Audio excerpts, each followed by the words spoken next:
From humble beginnings in 1985, Javza has come a long way. We have expanded exponentially, growing into a thriving business platform. Today, Javza has become one of the largest business communities in the region that enables trade by providing efficient, productive, and innovative trade solutions. Javza is now a game changer in trade and logistics. The multimodal connectivity expands your market's reach to all corners of the world. The unrivaled benefits of establishing your enterprise in Javza enhances your success to a whole new level. Javza today is a prestigious address for thousands of successful companies across multiple sizes, sectors, and specializations. At Javza, we are fueled by your trust and inspired by your growth.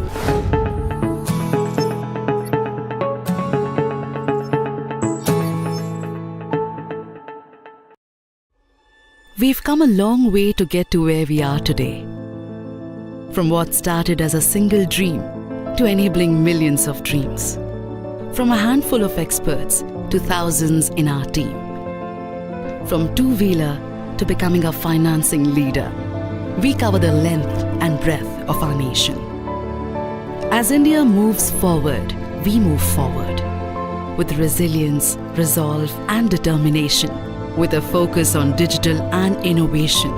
We are relentless in our drive as we strive to meet and exceed the evolving needs of being Bharat ka digital lender.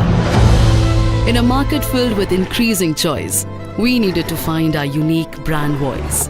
As part of our journey to tell our growth story, we spoke to people across the country, covering all our stakeholders from customers, channel partners and employees. We sought inspiration in their values and aspirations. We breathe new life in our brand identity, framing human stories through windows of opportunity, reflecting our vision to empower upward mobility, broadening horizons through financial accessibility. Our loans symbolize a dose of confidence, the confidence to make it happen, the confidence to take action, to form collaborations, to go further than we have ever before, to become an inspiration and hero to all. Hero Fincorp, the confidence to make it happen.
From here, possibilities are everywhere. From taking first steps here, to beginning your own wealth journey here. From backing global trade ambitions here, to delivering on that promise here. From representing a team here, to empowering lives here, here, and here. That's why we're here on the ground.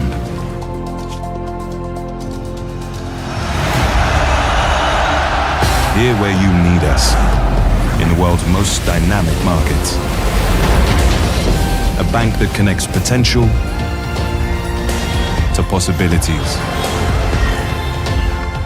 So, where will you go from here? In the heart of India's economic resurgence, a powerful pulse drives innovation and growth. This is ET Now. From breaking news to market insights, we bring you stories that matter, analysis that empowers, and shape the economic landscape of the nation.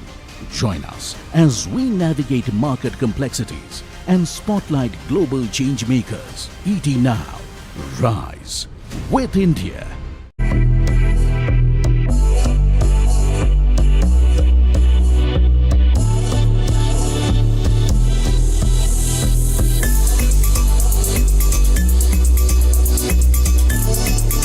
मैं हाँ Diljit Dosanjh I really enjoy it.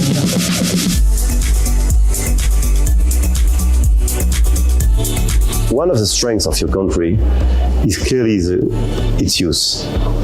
You have so many young people in a vibrant society with a lot of creativity. It's trusted and reliable and curated. I'm a big fan. Social in a good way. So the intent was to create a headline, possibly get featured in one of those brute videos. ये मेरा ही design है और एक महीने में मैंने इसको बनाया है. Yeah, we're a couple. It is very liberating. You have a famous hair flip that you do. That's true. I haven't done it. Hit us with it. Okay. Oh, wow, brilliant. Welcome to Dream Set Go, your destination for the most exclusive sporting experiences from the House of Dream Sports. Watching your favorite game from the stands feels great. But for some, great isn't good enough. They want something exclusive. Like cheering for your favorite team is exciting. But to be invited to their practice sessions, now that's exclusive. To watch a big match from the boardroom is fun. But to hold a board meeting at the venue before the match, now that's exclusive. When your favorite driver wins the race, it's epic. But to watch the race from the paddock, now that's exclusive. To witness India's glory at the Olympics is unforgettable. But to sit alongside a champion, now that's exclusive.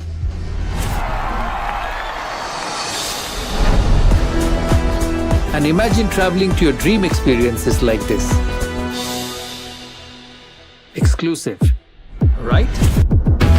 Get the most extraordinary sporting experiences with Dream Set Go. Book your tickets hassle-free and experience the exclusive.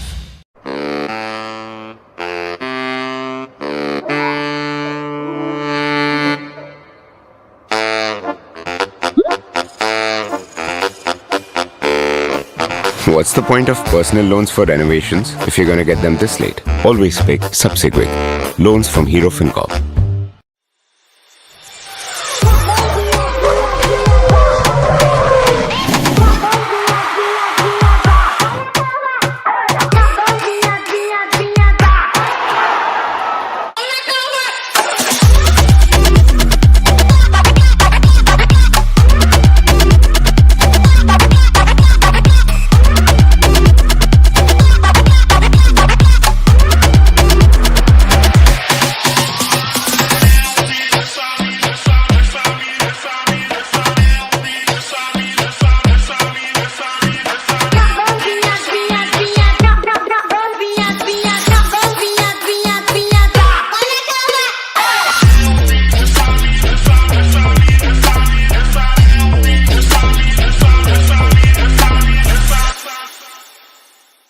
From humble beginnings in 1985, Javza has come a long way. We have expanded exponentially, growing into a thriving Forum UAE underway. Welcome.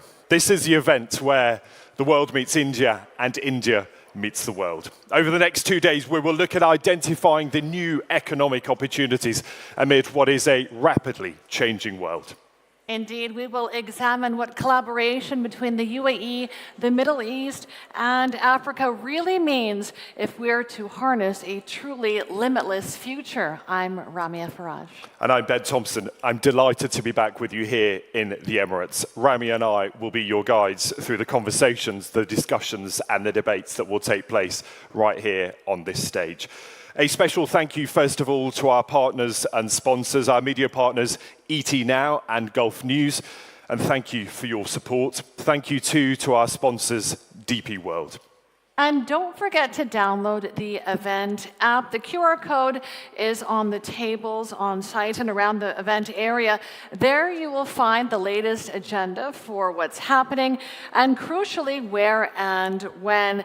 And remember to join the conversation. Do use the hashtag IGF-UAE. And so, without further ado, let's begin.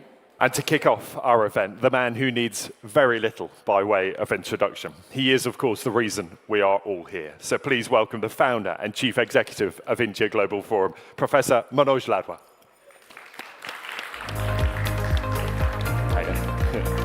Hi, Rob. Welcome. Lovely to meet you.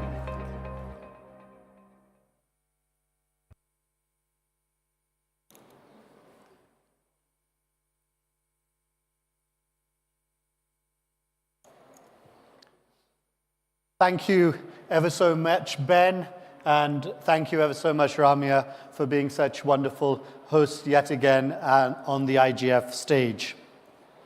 Your Excellencies, friends, it's just so wonderful to be back here again in this, the city of gold, the city of golden dreams, and nowadays, the city of golden visas.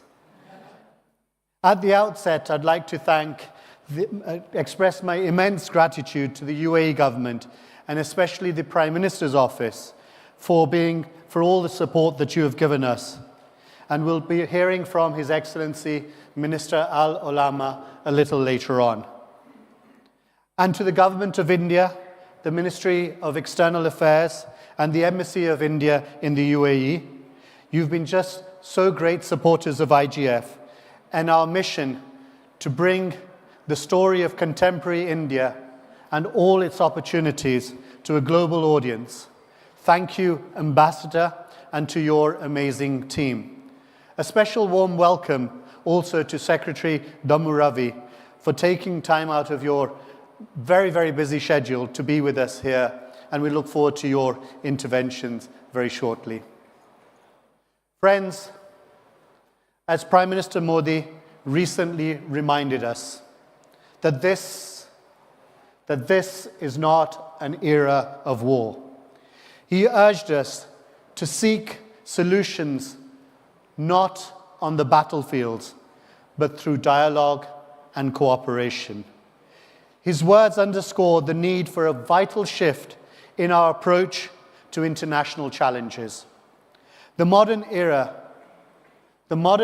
demands a new arsenal, one built on cooperation, innovation, and sustainability.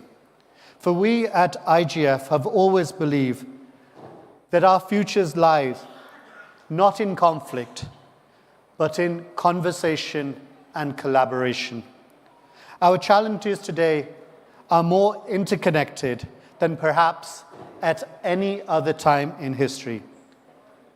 Poverty, climate change, inequality, and now increasingly digital and technological divides. These are not issues that any one nation can solve alone. They demand a collective response to a sustainable future. Because climate cooperation isn't a choice, it's an imperative, whether you're living in India, here in the UAE, or in Africa. Friends, this is our chance to establish frameworks and agreements that genuinely uplift communities and promote sustainability.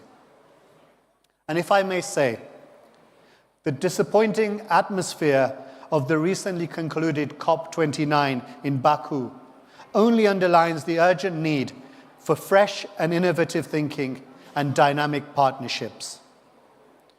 Friends, I see this spirit of dynamic partnership finds fertile ground in the limitless horizons of India, the UAE, the wider Middle East, and the Africa regions, where complementary strengths in technology, talent, and markets can unlock extraordinary opportunities.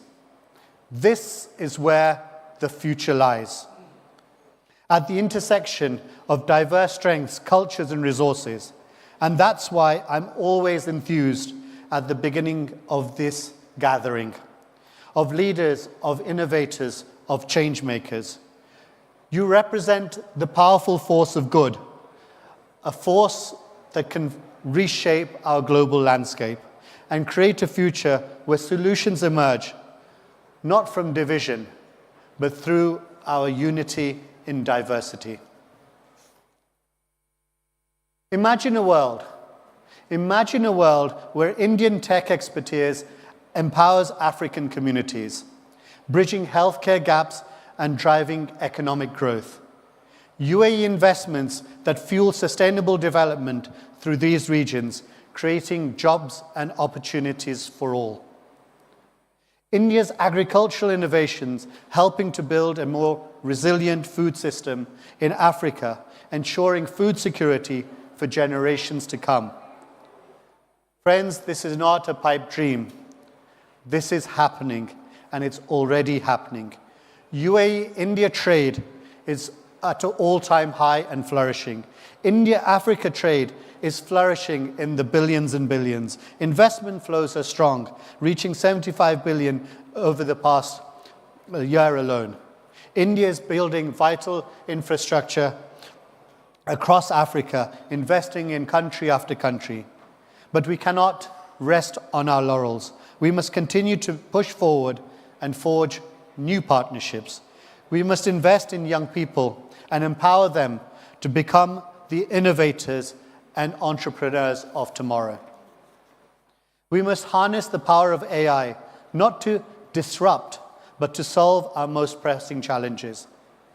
India Global Forum is a platform for bridge builders, the facilitators, and the catalysts for change. We believe in the power of dialogue, the power of partnerships, and the power of shared purpose.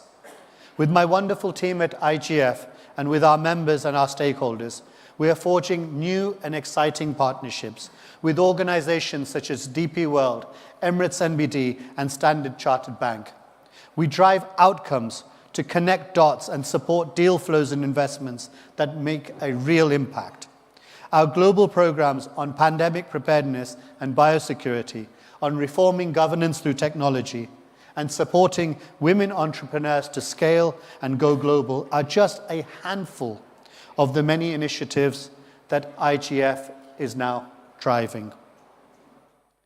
But friends, before I conclude, I want to now pay tribute to a man, to a legend, a true global Indian, someone who has inspired and epitomized a truly global India. India confident in herself and her abilities to take her rightful place on the world stage.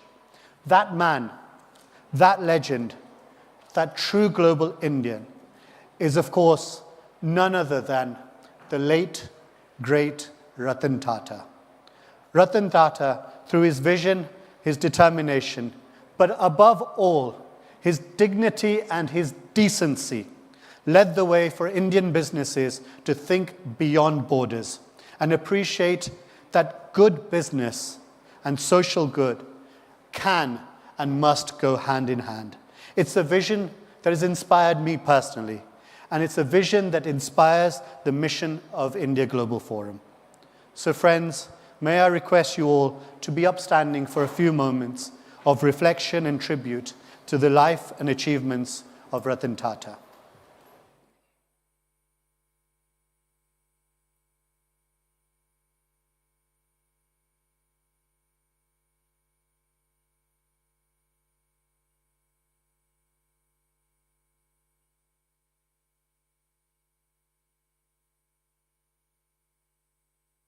Thank you.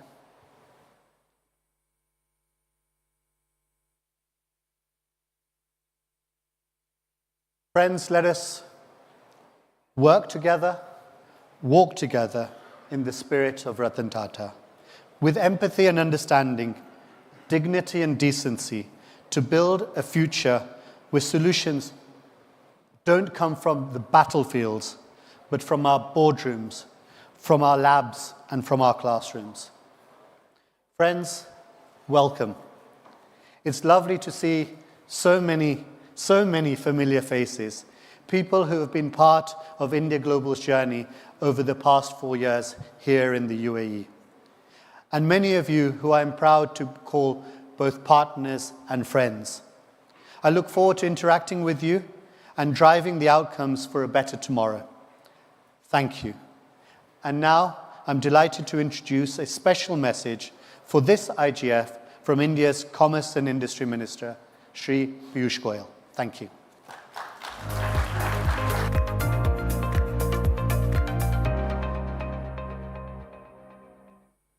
Namaste. A very good afternoon, ladies and gentlemen. It is truly an honor to address such an august gathering. I regret very much my inability to join you in person today. My schedule has kept me away, but my thoughts are with you as always. Congratulations to India Global Forum for showcasing India's boundless opportunities and strengthening global partnerships. As Honorable Prime Minister Narendra Modi rightly said, and I quote, "The friendship between Bharat and UAE is regarded worldwide as a model of mutual trust and collaboration. The dynamic leadership of both nations has elevated our relations to newer heights.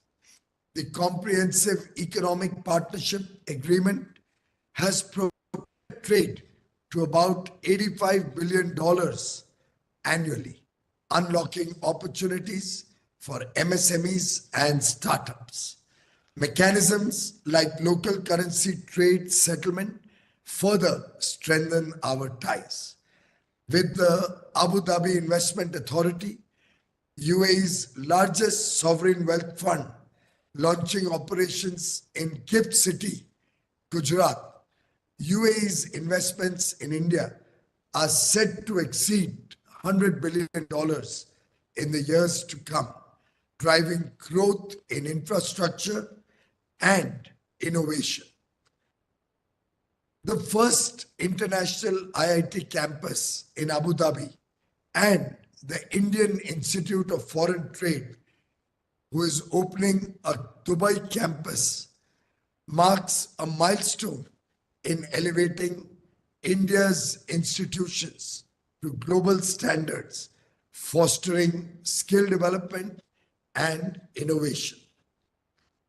The BAPS Hindu Mandir, inaugurated by the Honorable Prime Minister on 14th February earlier this year, stands as a testimony to the mutual affection between the people of Bharat and UAE. This temple is a powerful symbol of the spiritual dimension of Bharat-UAE relations and a celebration of our shared values of peace, tolerance, and harmony. Let's together make Viksit Bharat 2047 and UAE's ambitious Centennial 2071 vision a reality. Thank you very much.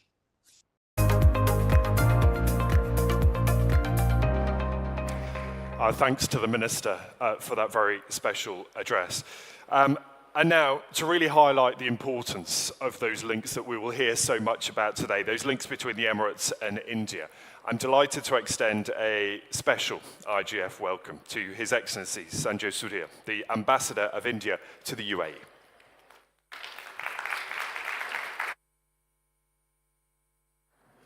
Thank you. Thank you very much. At the outset, I congratulate IGF for its 4th edition in the UAE, focusing on the Middle East and Africa. And I think I've been distinctly lucky to be associated with all the 4 editions so far. I was barely a few days old in this country during the first IGF. Actually, my first weekend was consumed by, you know who? The previous speaker.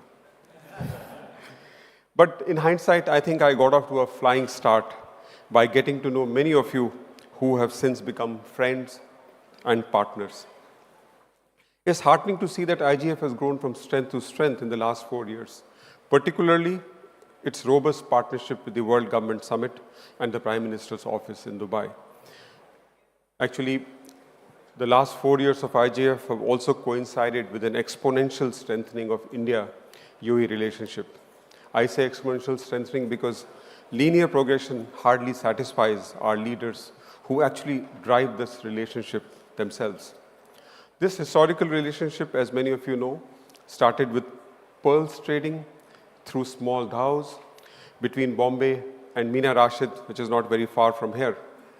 But the potential was very clearly untapped for a very long time. And can you imagine that there was no prime ministerial visit from India to the UAE for 34 long years? But finally, it got corrected with the visit of Prime Minister Modi in 2015. And since then, he has visited this country 7 times, coupled with 4 visits by President Sheikh Mohammed bin Zayed to India. And just 2 months back, the Crown Prince of Abu Dhabi, His Highness Sheikh Khalid, also made an official visit to India. Our leaders have actually nourished and nudged this relationship in a very special way. Today, India-UAE relationship has been deepening and widening at a very rapid pace. Some of the facts and figures were just mentioned by our Commerce Minister, Shri Piyush Goyal. Clearly, the UAE is India's strongest partner in this part of the world. Our corridor has actually become a corridor of trade, technology, talent, and trust. Of course, I say this in no particular order, but these tenets have been mutually supportive. What is it that makes this relationship so special? Let me just focus on the last 3 years. We signed the CEPA in 2022, which was indeed historical. You just saw a picture of the signing ceremony by the UAE Minister of Economy, Abdullah bin Tuq Mari, and our Commerce Minister, Shri Piyush Goyal. I think it's only mutual trust which explains that we were able to conclude a complex document as CEPA within 88 days. And that has catapulted trade to about $85 billion already, making India UAE's 3rd largest trading partner and India UAE's 2nd largest trading partner. In August this year, we also signed a new bilateral investment treaty. And as you know, UAE is one of the top sources of FDI for us. The day CEPA was signed in February 2022, our Prime Minister, Shri Narendra Modi, and the UAE President, Sheikh Mohammed bin Zayed, also launched the vision document. And that was some kind of a roadmap for our relationship for the years and decades to come. The comprehensive strategic partnership agreement signed in 2017 actually needed some more detailing, considering the rapid strides made in the previous 5 years. One of the largest success areas has been fintech collaboration. Today, India boasts of its RuPay stack, which is second to none in the world. Our robust RuPay domestic card stack has actually become the basis for UAE's domestic card stack by the name of Jeevan. And Jeevan actually is a very interesting name given by the UAE Central Bank to their card. This was launched, of course, by our leaders in February this year. G1 actually comes from the top quality of pearls which were traded between the 2 countries, which is G1. G1 also stands for life. And I think this has given our RuPay stack a new life, starting from the UAE to the rest of the world. India's UPI, of course, is also widely accepted in this country. And we are soon, we are working very fast towards connecting our UPI with the UAE's instant payment platform called the ANI. Once connected, the 3.9 million Indians who have made UAE their second home, and the 4.4 million Indian tourists who visit UAE every year will be able to then seamlessly make payments either between individuals or from one bank to another. We are also working on connecting our messaging systems in an effort to ring fence ourselves from geopolitical uncertainties and the so-called weaponization of what the world has so far regarded actually as global commons. Our close collaboration was very evident during G20 summit in Delhi and also COP28 in Dubai. What a great honor was given to Prime Minister Modi when he was actually the only world speaker to address the COP28 opening plenary session. I think it says a lot about the trust and also about the strength of our relationship. Recognizing UAE's efforts to promote peace and economic collaboration in this part of the world, with the signing of the Abraham Accords, India promoted another grouping, which was the I2U2, to harness the synergies of the 4 partner countries and to promote economic collaboration. With the UAE, we are also working with France in a trilateral format, recognizing the strong bilateral relationships between the 3 countries. IMEC is another revolutionary initiative launched during India's presidency of G20, which exemplifies India's conviction to enhance global connectivity and promote alternate supply routes. India's conviction, is all very clear, and if you look at it, in February this year during Prime Minister Modi's visit, we signed a bilateral framework to implement IMEC. Regardless of what is happening in this region, we are not deterred by that. We're just going ahead. And how futuristic this idea was actually came out very loud and clear, seeing what's happening along the traditional Red Sea routes. To promote IMEC, another lead was taken during the Abu Dhabi Crown Prince's visit to India in September this year with the launch of the virtual trade corridor. Isn't it quantum progress when trade, starting with trade in pearl, in small dhows, and then moving to virtual trade corridor? I think if 2 countries could do it, is perhaps India and the UAE. We also launched an interface called the Maitri interface, Master Application for International Trade and Regulatory Interface, which will actually connect the systems, the port and the customs systems of both sides in a very virtual manner, thereby reducing time and cost associated with it. And if we have to send containers across continents and countries, I think this kind of interface is a big initiative. Education has been another big success. As Commerce Minister just mentioned about the first campus of IIT set up in Abu Dhabi. Soon we'll have a campus of Indian Institute of Foreign Trade in Dubai, as well as a campus of Indian Institute of Management, Ahmedabad, in Dubai. Just last week, our Foreign Minister, Dr. Jaishankar, was here to inaugurate the first overseas campus of Symbiosis. And I think all these things are being done to build that education bridge between our countries, which eventually not only helps the large Indian diaspora in this country, but also, I think, spurs the innovation ecosystem of this country, which is really has taken rapid strides, both in Dubai as well as Abu Dhabi. So the day Sheikh Khalid inaugurated the campus of IIT Delhi, IIT Delhi also signed 4 separate MOUs with MBZ UAI, with Zayed University, with Sorbonne University, and Khalifa University. And they have all taken off. So just trying to, the IIT campus is trying to just show what value it brings to this country. But the most visible symbol of our strengthening relationship is the Babs Hindu Temple in Abu Dhabi, which received more than 1 million visitors within the first 3 months.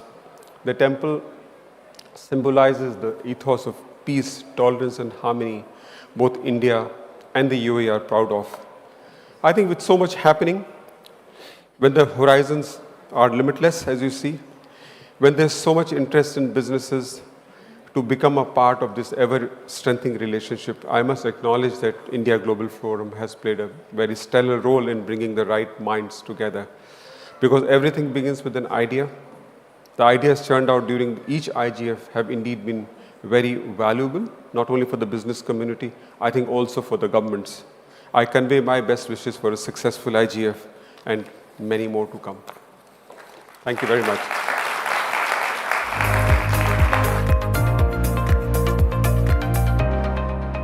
Ambassador, thank you so much.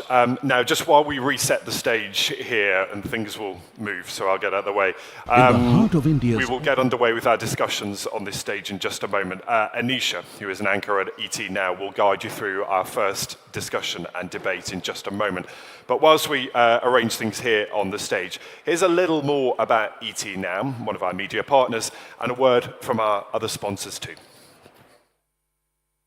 In the heart of India's economic resurgence, a powerful pulse drives innovation and growth. This is ET Now. From breaking news to market insights, we bring you stories that matter, analysis that empowers, and shape the economic landscape of the nation. Join us as we navigate market complexities and spotlight global change makers. ET Now. Rise with India. From humble beginnings in 1985, Javza has come a long way. We have expanded exponentially, growing into a thriving business platform. Today, Javza has become one of the largest business communities in the region that enables trade by providing efficient, productive, and innovative trade solutions. Javza is now a game changer in trade and logistics. The multimodal connectivity expands your market's reach to all corners of the world. The unrivaled benefits of establishing your enterprise in Javza enhances your success to a whole new level. Javza today is a prestigious address for thousands of successful companies across multiple sizes, sectors, and specializations. At Javza, we are fueled by your trust and inspired by your growth.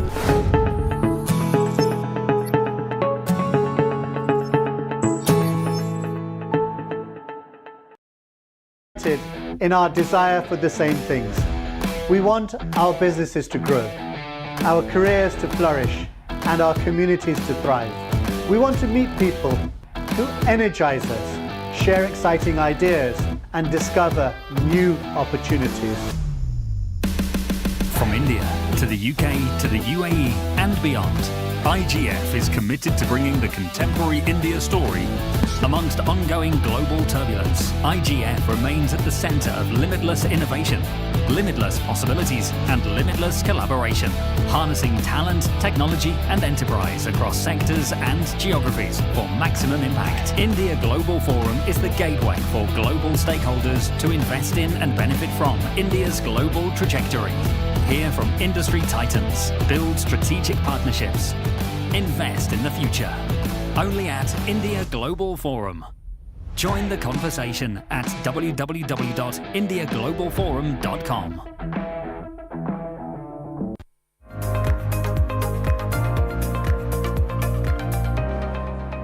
Hi, good afternoon everyone. I am Anisha Jain. Now that the Minister, the Ambassador and Manoj have set the direction and geared us up, it's time now to cruise along to the next topic of conversation, betting big, identifying new investment frontiers. For the next 20 minutes, I'll be joined by a slew of experts to talk to us about where the smart money is headed, which are those new emerging trends, sectors, asset classes, geographies, and more importantly, where lies the opportunity to make higher returns. To get us started, let me welcome on board Siddharth Balachandran. He's of course the Executive Chairman and CEO at the Buma Corporation. Siddharth of course has his base in UAE, but he has his roots back in India, and he has exposure to multiple asset classes and geographies, so best placed to talk to us about just that. Siddharth, hi. Great to have you here. Thank you. Pleasure to be here. Hello, everyone. Thanks.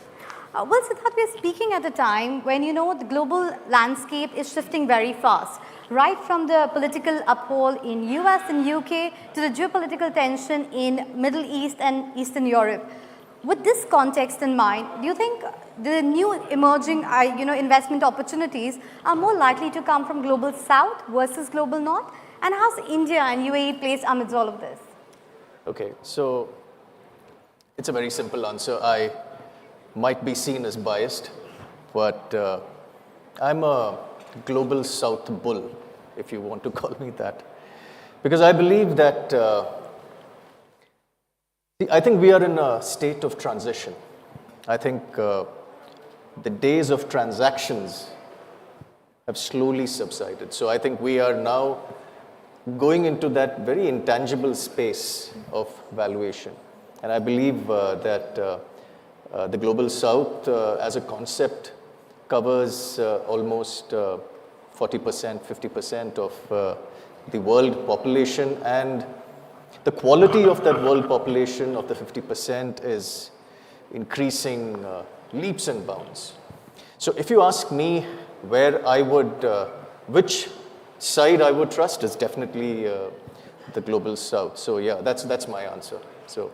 Okay, let's deep dive a bit there. So talk to me about the investment process which you really follow when you're looking at these new frontiers, in the sense which criteria or what factors and parameters you look at. Impact. Okay. I think it is the larger the sphere of impact of that particular institution. Of course, you start with the jurisdiction, you start with the country, the basic macro fundamentals of that country, the regulatory framework in that country, because when you invest into a space, when you invest into a country, you want to make sure that the vessel is strong. And what I mean by the vessel being strong is the regulations, the policies, the procedures at the macro level. I'm not talking about the micro industry level regulations, at the macro level. So you feel a sense of safety and reassurance.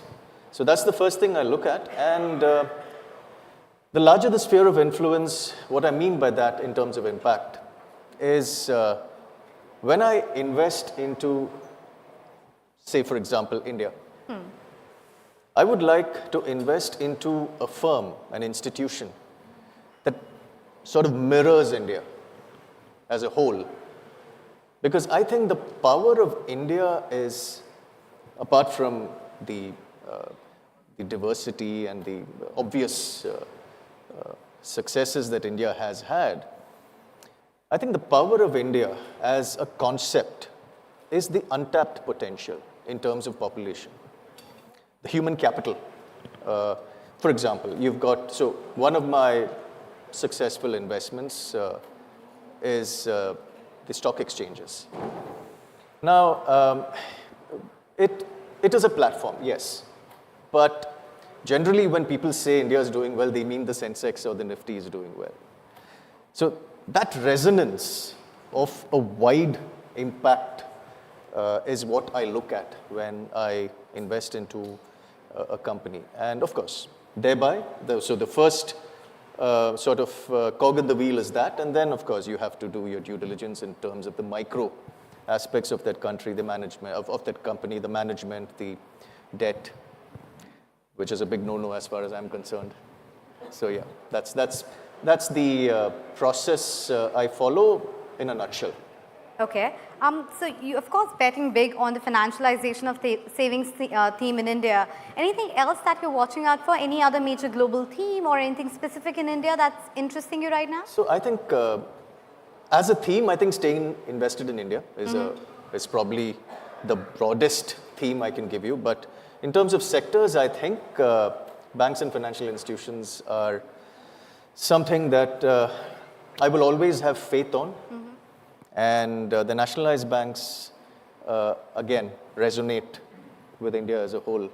So that is something that I'm closely watching. I haven't yet started taking big stakes there, but I'm getting there. Yeah, and over the last few years, we have seen the efficiency levels in all those nationalized banks go up pretty much. But hold that thought. There's lots more to unlayer there. But before that, let me welcome the rest of our panelists on board as well.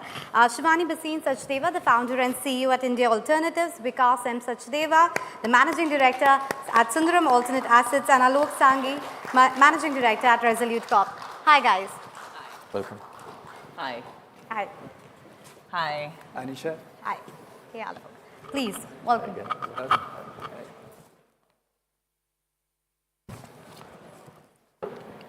So Shivani, let me start with you because we were just talking about the regulatory action in India. But one of the biggest talking points, which I'm sure which is there on everyone's mind right now, is the implication of Trump 2.0. Do you think this is something which creates a threat or an opportunity which merits to relook at portfolio allocation both at a tactical and a long-term basis? I think, I'll start by saying one man's meat is another man's poison. And I think what was very interesting, before this we had a wonderful lunch where we shared ideas of collaboration. I think that was also very ironic in the context of Trump, 2.0, right? Where we talk about much more protectionism. And here is an area that we are actually talking about all kinds of collaboration. We talked about collaboration on the digital side, new age companies, technology transfer, private equity, and so on, right? If you look at what's happened, we talk about, Trump increasing tariffs and so on. But interestingly, Biden stayed the course with that. So if you look at the last what happened. And if we all look at China and we talk about China +1, but China's exports increased during this period. What happened was, interestingly, you see China's exports increasing, imports into Vietnam increased, exports from Vietnam increased. So there was a lot of rerouting that happened during this period. Is this an opportunity for India? Absolutely, it's an opportunity for India. I am very bullish. I have set up a mid-market private equity platform in India that invests across various themes. And I'll let you talk to the other panelists, but come back to exactly what we're excited about and what we're betting big on. But I think this is a wonderful time and an opportunity for India. Also a wonderful opportunity to collaborate with this region. Okay. So I think the consensus so far has been that staying invested in India is the big yes. But then, Alok, what explains the exodus of FII money that we have seen out of India over the last couple of months? Is there something which has changed in the fundamentals of the country, or this is one of those cliched buy the dip moment?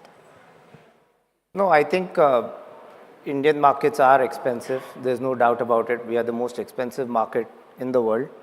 Having said that, we also have the biggest growth potential possible. So I think some profit booking is happening at the FII level. Small and mid-cap sectors specifically are very expensive in my view. And so many people are trying to recalibrate their portfolios.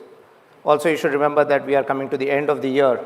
And so people generally break for holidays and they will come back again in January to relook at their portfolio. I think in India, we have a tremendous opportunity. The Indian market is likely to double in the next 6-7 years, which means that what was created in the 75 years of our existence since independence is going to get doubled in the next 7 or 8 years, right?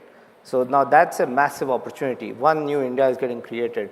And if you extrapolate this, we are looking at becoming a 10 trillion economy in next 15 years. So I feel that there is nothing that we should be betting against, or rather I would say that we should go all in on India is how I would look at it. I think there is huge growth possible in every sector. I don't see that there is any sector which is devoid of growth. And so yeah, we are extremely bullish on India. Okay, you are saying all sectors look good. So let me toss it to Vikas to get a bit of more understanding there. Any specific sectors you want to call out that look the most interesting? Any theme that you're watching out for? Well, if you ask, somebody who's from India this question, they'll usually say the sector you should bet on is India, which is usually, like he says, every sector looks promising. But I think what one needs to understand is it's never going to be a linear journey. We tend to extrapolate what has happened in the last 3 or 4 years as to what will be. We tend to ignore global macroeconomic factors. We tend to ignore things like currency. My sense is that there will be a lot more good quality paper which will be issued. If you start looking at the primary markets, India, the capital has never been a problem over the last 8-10 years. Deployment has been a problem. So I think the primary market is supplying that quality of paper to you. But the expectation that everything will be rose-tinted, when you start looking at life from a rose-tinted point of view, you will tend to be disappointed. For example, if you start asking around people in the country today, there is an expectation of earnings slowing down, at least in the next quarter or two. Now, if you are an India bull and you want to stay the course, the next couple of quarters will be an ideal opportunity to go in and buy. Most of the FIs you just asked him about, they've been around for 10 years, 12 years, 15 years. The last 4 years, people have made 4 times their money. So it's but natural they'll book profits and go. So I think this is the time to get in, buy the dip, but stay the course. You cannot expect that the markets will rebound every time you buy the dip. Fair enough. Shivani, you were talking about the various investment opportunities you see in India. Talk to me about those global themes that you think are likely to disrupt over the next 5 to 10 years, and what's the most talked about sector when it comes to the private market? So I think we bet big on 3 or 4 themes, one of which is, the confluence of technology and data. And this is a big global theme. If it's true globally, it's even more true in India. Okay, and I'll tell you why. In the early 2000s, global data consumption was very low. It was only 5 billion gigabytes of data in 2002. By the end of this year, any guesses what data consumption will be? Any guesses from the audience? So 2002, it was, I'm talking about global data, 5 billion gigabytes of data. And by the end of this year,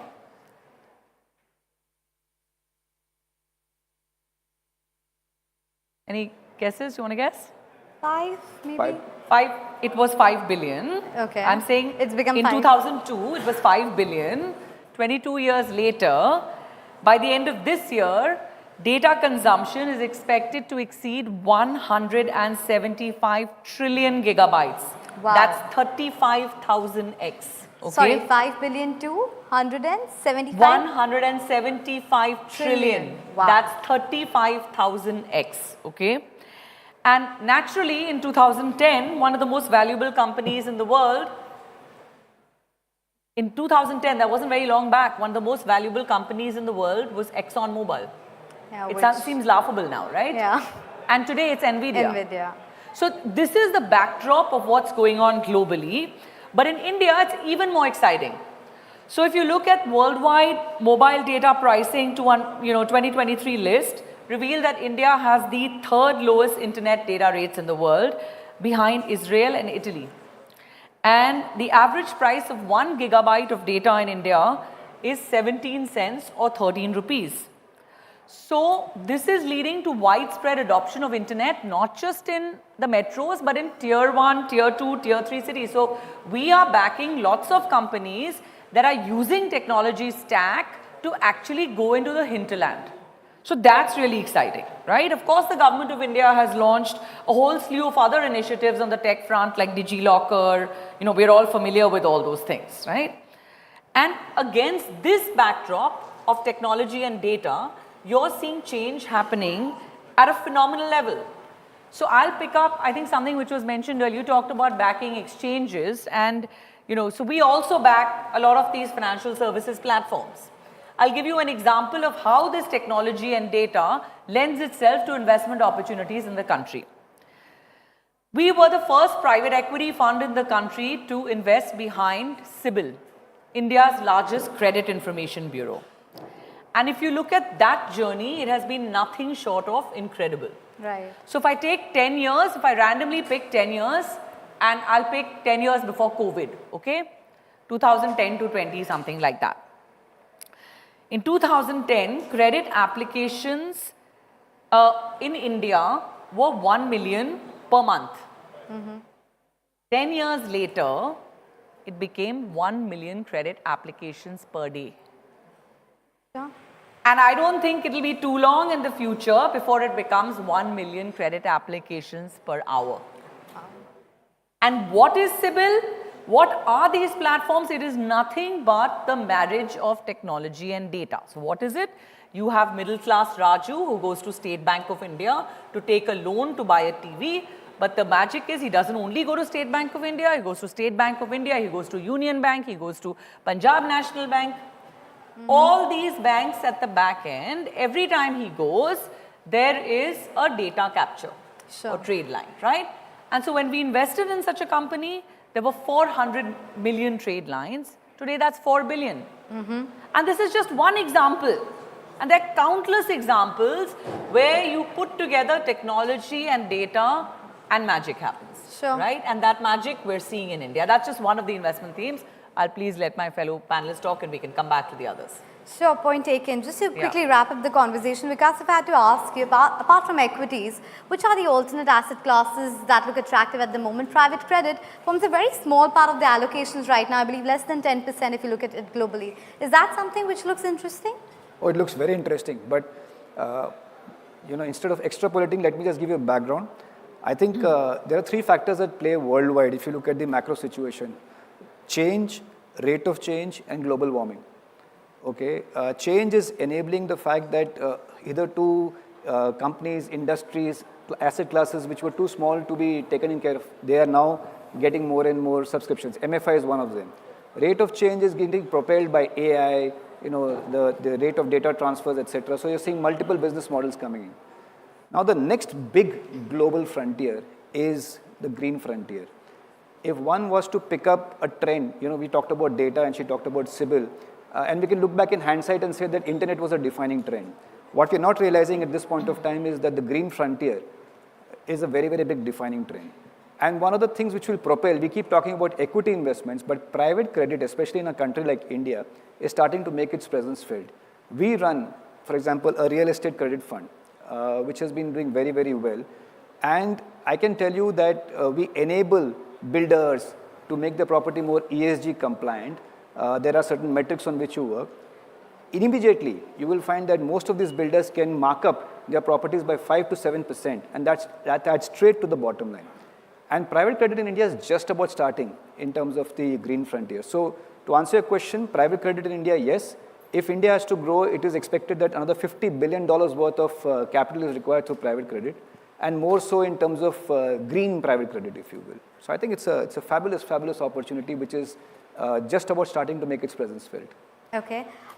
There's paucity of time, but let me quickly toss it to Alok as well as Siddharth for this question. How do you distinguish a fad versus a real disruptor? And I ask you that because, for the last couple of years, for instance, we were talking about metaverse being the big thing. That suddenly went kaput. Whether we look at the green financing, at one point of time, it was all about wind. It went through its own slowdown. Now it's about green hydrogen and whatnot. How do you distinguish a fad versus a disruptor?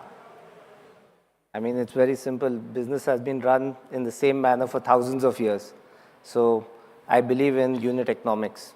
When anybody comes and tells me stuff where, we should look at eyeballs and we should look at this and that, I feel those are fads.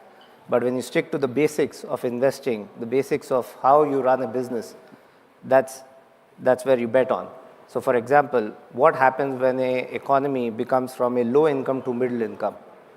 We have had examples of Taiwan, Japan, Brazil, so many countries which went from low income to middle income.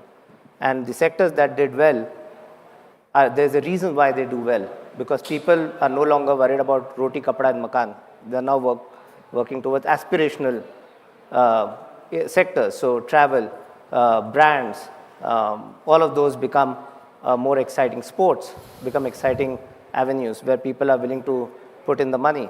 I think similar thing is going to happen in India. So you look at the fundamentals, you look at unit economics, you bet on only those things which you understand.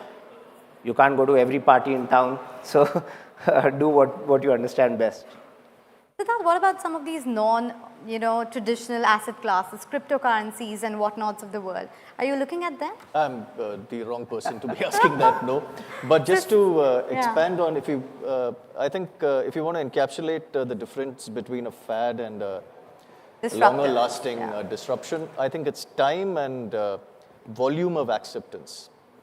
I think the longer time it lasts, and in that time, the kind of magnifying volumes that actually adhere to that. I think that probably is a good indication. But crypto, the fact that it's called crypto bothers me.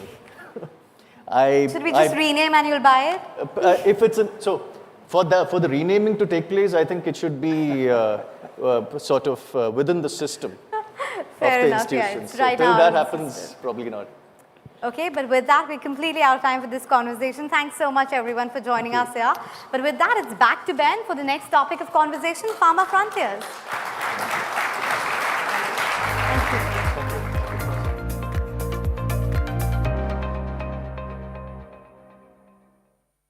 Anisha, thank you, and thank you to your panelists as well. Really grateful for your time. Let's move swiftly on. And I should say at this point, some of the panels may seem short, but we have a lot to fit in. And this is really just the shop window for our speakers. They will be available outside. So if you want to talk to them or network and contact them, please do so over a coffee or food a little later. So in this next session, I want to look at India's pharmaceutical industry and how it is playing a role in providing affordable, quality medicine. I want us also to examine the role of the UAE, given that recent economic partnership that we have heard about. What does it mean when it comes to the pharma trade, particularly when it comes to improving access to essential drugs in emerging economies? So please welcome my panel. Let me introduce you to them. Yeah, please take a seat. Can you hear? On or not? Yeah.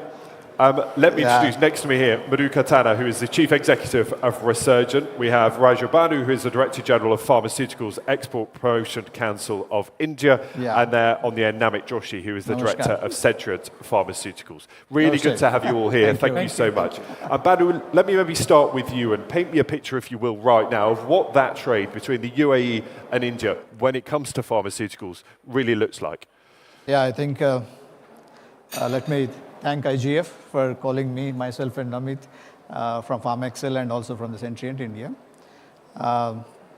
You all know that India is now the pharmacy of the world, exporting almost like their drugs to 200 countries. We are a 53 billion sector, and out of that, almost this last financial year, it was 27.85 billion USD has been exported to as many as 200 countries and all. Out of that, I think, of course, UAE is also a part of that one. And as a GCC and all, it's a 15 billion market, but after that, generics are 4.6 billions, and out of that, UAE, almost like we've grown at about 34% and all, from 406 millions to 495 and all, in that sense. And this year, from April to October, also there is a growth of 16% for the UAE and all. That's how it is, the trade between India and UAE. And it really does underline the significance of that trade. And the third partner, largest third partner, UAE is, of course, the trade partner with India. Yes, and that is important to highlight, isn't it? And Namit, maybe then talk to me about the CEPA deal, because what difference does that make in very practical terms? You know, it's easy to look at images of people signing bits of paper. What does it mean in reality? Okay, thank you, Ben, so much for throwing this question on me. I would like to thank IGF for having us on the board. Your question on CEPA, I think the taste of the pudding lies in eating, and just dropping a figure like from 2019 till 2023, our CAGR, compounded annual growth rate with UAE was -2%. And financial year 2024, it went up to 23% positive. So it's clear sign and symptom that if you enter into a comprehensive economic partnership, this is the outcome of that, because what we did was we tried to manage, come out of the regulatory hassles, certain transactional hassles, and certain robustness on supply chain networking, and also the potential of finding UAE as a gateway for a lot of business development activity in certain regions like GCC and Africa. So I think CEPA from here is going to consolidate further, and we see an immense potential in the region because of CEPA also, that we can scale up to billions of dollars from here now. Yeah. Madhuga, let me bring you in at this point, because CEPA is all about collaboration, isn't it? It's about people working together, and it sounds easy, you know, in theory. What does it mean in practice? What is the benefit to both countries, and what does that collaboration look like? First of all, thank you very much for inviting me. So, as a manufacturer, I can speak about CEPA allowed number of obstacles to go away. Ministry of Health Prevention opened up the doors for Indian manufacturers to come to Dubai. I've been here for the last 25 years, and in last 5 years, since CEPA has been implemented, not 5, maybe 4 to 5 years, amount of Indian companies who have set up their operations have gone phenomenally. I can name top 10 companies which were not there before in Dubai. Now they have a regional hub, regional offices. Secondly, the quality has not been compromised by signing CEPA. So every Indian company cannot just enter the country, which is one of the good things UAE has maintained. They have not compromised the regulatory standard because of CEPA, but they have encouraged those Indian companies who maintain a good quality to come to Dubai faster. So today, if you look at Sun Pharma or Zydus or many other companies are able to enter faster UAE market, which earlier was not possible. So I think SEPA has been a great boost to also own. Now the Indian companies are encouraged to own the intellectual property here and do the trading, do as a regional base from Dubai to rest of the region as well. So SEPA has opened up quite a few opportunities. If I quickly add to what Manoj has already mentioned, since India is having almost like 748 US FDA sites, not from the US and all, not out of the US actually, and EU also 348 sites and all.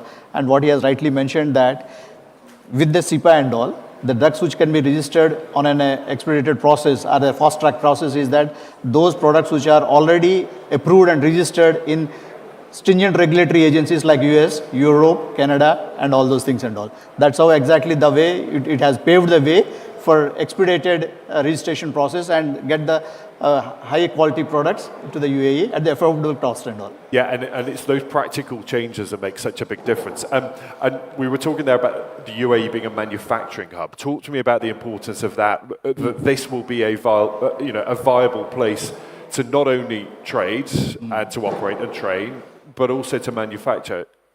Yeah. So see, it has to come in a phased manner. Like right now, it's more of a trading partnership, wherein UAE has its own domestic consumption, and also we want to use this gateway for trading in Africa. Like we are losing our footprints in Africa only because the forex dynamics, the foreign currency dynamics, dollar versus the euro currency, is not letting the access of medicine to each and every individual out in Africa. That way we foresee a strong partnership emerging out of UAE, like wherein the Indian pharmaceutical manufacturers sell it to UAE, and then UAE trade this product back to Africa. And why is it important that there is that sort of middleman? Sorry, why is it important that the UAE is there in the middle in that relationship? So the transaction, if it has to happen with Africa, between India and Africa, I think the access, the route, the port, supply chain, logistic, and the finances, there are a lot of challenges into all these forefronts.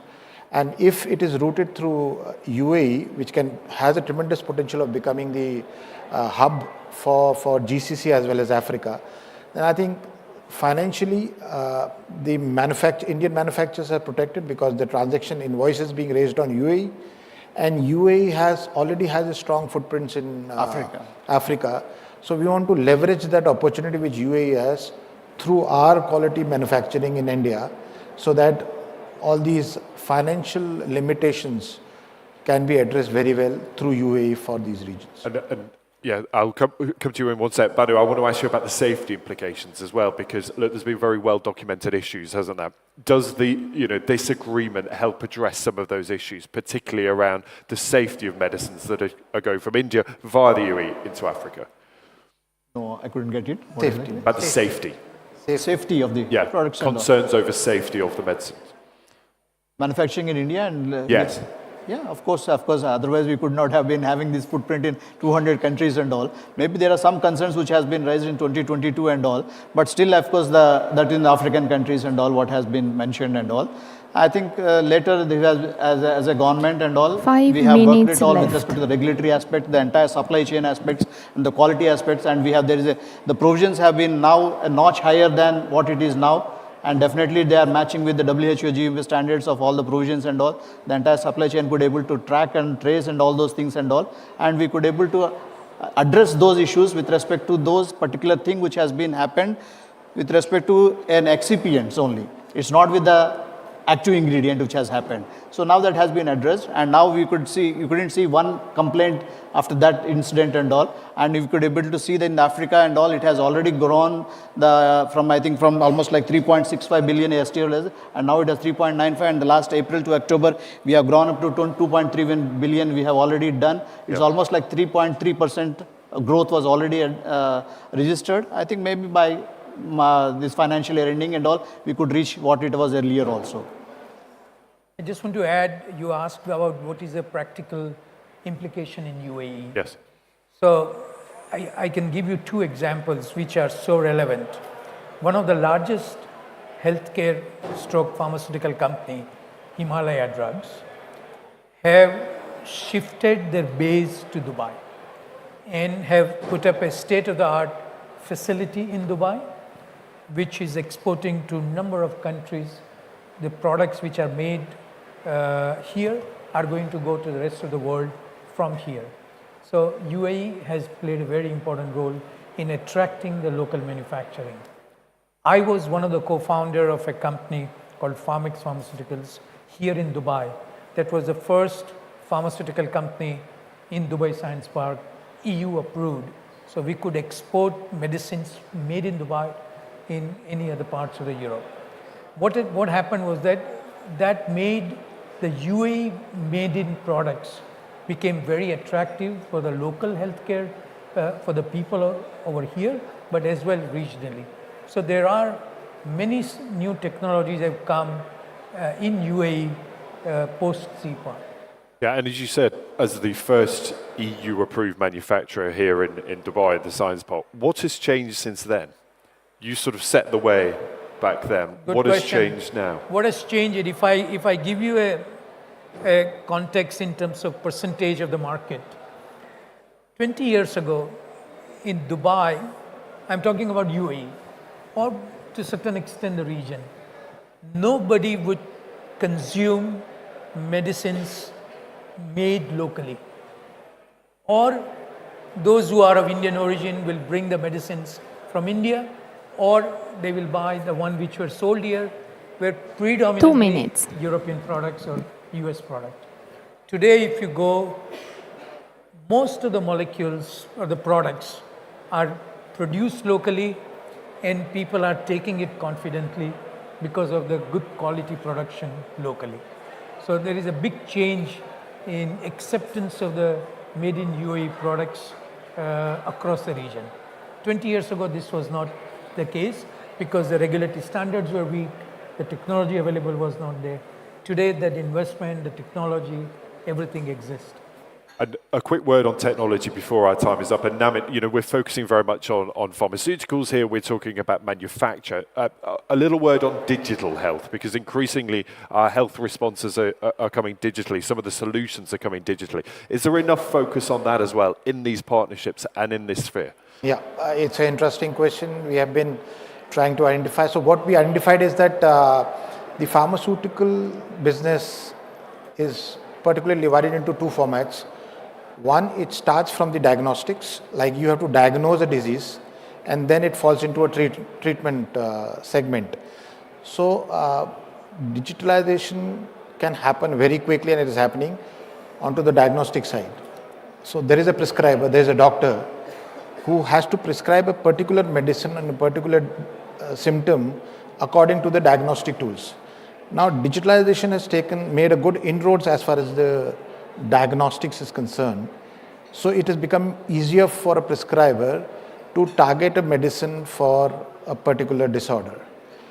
Now, when it comes to pharmaceutical industry, out of diagnostics, then what we need to do is now any new drug, any new product or any new indication or off-label indication has to be tested upon a human population.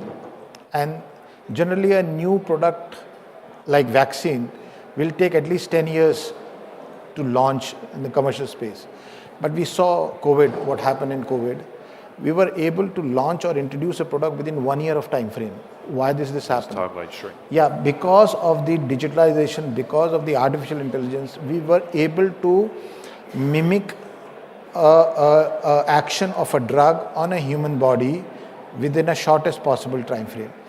This is going to enhance further, and this is how we foresee that new launches, new innovations, new trials will get facilitated, and the access to medicine, newer medicine, would become much faster than it used to be maybe 10 years back. Gentlemen, thank you so much. Our time is up, sadly. But as I said, a reminder, this is just a little snapshot of the discussions that you can have. Please connect with any of our speakers throughout the day, indeed the 2 days. Over lunch, over coffee, please do network and contact. This really just setting the stage for some of the discussions that you may have. And a reminder too, if you're watching online anywhere in the world, you can continue that conversation with the hashtag IGF-UAE. So please show your thanks to my panelists. Thank you. Thank you very much, Ben. Thank you so much. Thank you. Nice.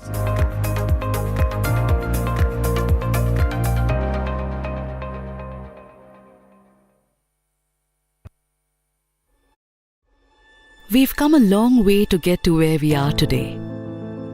From what started as a single dream to enabling millions of dreams. From a handful of experts to thousands in our team. From two-wheeler to becoming a financing leader. We cover the length and breadth of our nation. As India moves forward, we move forward.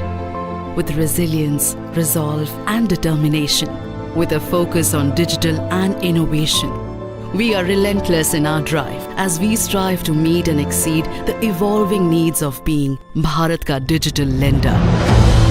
In a market filled with increasing choice, we needed to find our unique brand voice. As part of our journey to tell our growth story, we spoke to people across the country, covering all our stakeholders from customers, channel partners and employees. We sought inspiration in their values and aspirations. We breathe new life in our brand identity, framing human stories through windows of opportunity, reflecting our vision to empower upward mobility, broadening horizons through financial accessibility. Our loans symbolize a dose of confidence, the confidence to make it happen, the confidence to take action, to form collaborations, to go further than we have ever before, to become an inspiration and hero to all. Hero Fincorp, the confidence to make it happen.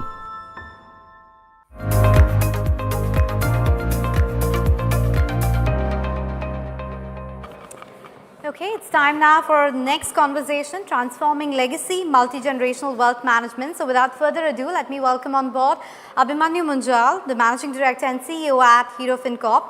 Abhimanyu, of course, is the third-gen entrepreneur who has been at both the ends of course, inheriting a legacy as well as making sure that it's growing sustainably from here on as well. Hi, Abhimanyu. Thanks so much for being here with us at IGF.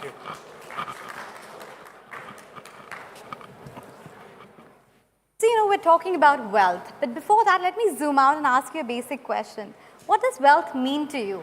And I ask you that because at different point of times, wealth means different things, right? At some point of time, it's only about comfort living. It grows to, let's say, some materialistic aspirations and perhaps making a difference to the society by the end of it. How's been your and your family's relationship with wealth, and how do you make sure that the wealth management stays agile and nimble enough to make sure it's reaching up to the changing needs? Yeah, so I think wealth is evolving, right? And it's something, of course, the topic that we are talking about and my fellow panelists who come in are better placed because they are practitioners. I'm just a consumer, right, of wealth management. But, the wealth is evolving. I remember the times growing up, we used to only hear gold, real estate, fixed deposits. Today, I don't hear any of those. Yeah.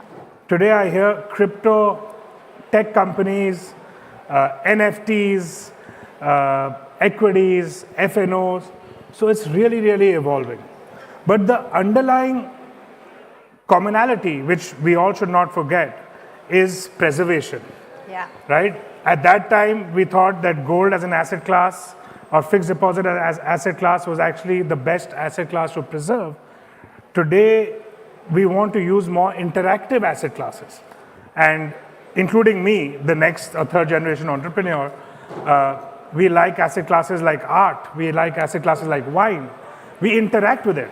So we buy stuff as an asset class to preserve wealth, but not only to keep it in a bank, but to see it, to live it, to interact. Having said that, there's a fine line between interaction and burning, right? Because sometimes people get confused and they say, yaar, ye to asset class acha hai. This is a good asset class, but they don't realize that they're just consuming rather than preservation. So for us, for me personally and for the family, of course, all our wealth is in building institutions. Over the last 70 years, when my grandfather started the business, we've been building this institution. We have, which is the Hero brand, Hero Group. We have not sold a single business because we are not a private equity investor. We are creating a legacy for future and really giving upward mobility to India. And as a Munjal family member, if I wear that hat, all of us are just focused on that, and that's creating wealth for us. While investing is something we do as personal for having fun and doing some interactive stuff, but for us, wealth is really building an institution that we can be really proud of in coming years. Okay, so wealth creation, preservation, and not really depletion. That's what you need to watch Burning. out for. Yeah, the burning of Yes. the wealth or cash. But that gets me to the next question. A lot of families struggle when it comes to the emotional aspect of succession planning. And what I mean by that is, in a family, you have different people with different aspirations, different, expectation of return, risk, and all of that. And you have, of course, an older generation, which is more into traditional assets and preservation, as you talked about, and a bit more aggressive stance that you see with a lot of the young peers. How do you bridge the gap? It's a very relevant question. It's very important. I have this phrase that I talk about with my team and family. To grow, you have to let go, right? I mean, you have to empower to grow. So I think it's extremely important to set aside some risk capital, right? And let your multi-generational families, the new generations, follow their passion, right? Let them follow the passion to say, hey, work is passion, and okay, if you like collecting art, or if you like playing video games and want to invest in video games, go ahead and do it, right? Because you can't force people to just come into a business because generations have been doing it. In our family, we give that independence. We give that independence where, which helps us not to step on each other's toes, right? We are a very large family, and I started Hero Fincorp, which is a financing arm, by myself, and I have no one in the family involved. I have them as my family board. I can go talk to once in 3-4 months. I get the access to brand. I get access to capital. But they just threw me in the deep. Go swim, learn, right? And that's how we do. And if you notice in our family, you will not see two family members in any of the same business.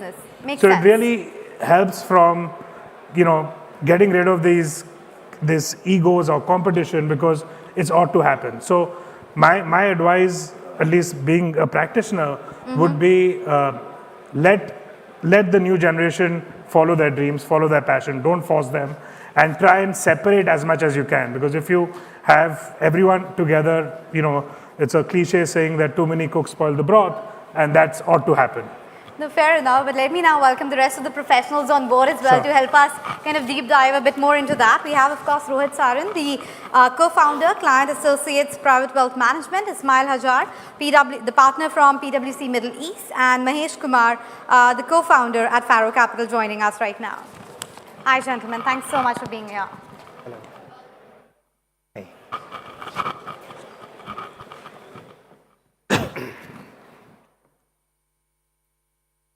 So I just want to extend that point that Abhimanyu was talking about, that at least in this case they have it very clearly kind of earmarked as to two people are in the same business, but not a lot of families would have that kind of leeway with the sizes, etc. Mahesh, come in on this one. How are wealthy Indian families looking at wealth transition into their newer generations and balancing the two acts, as I was talking with Abhimanyu about earlier?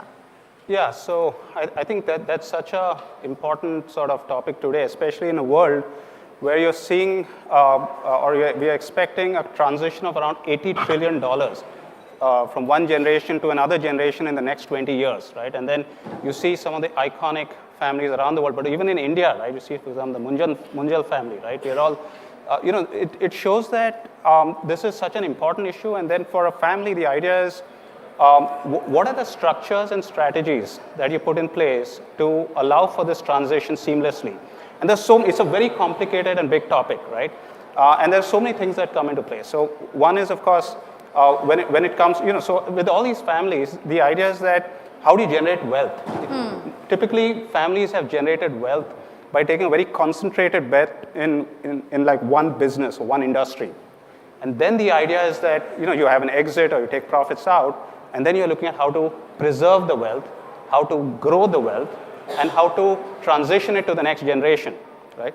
And today, you see a lot of families in India, they are really thinking global, right? So, and the good thing is today, there are so many legal avenues to take money out of India. Contrast this with China.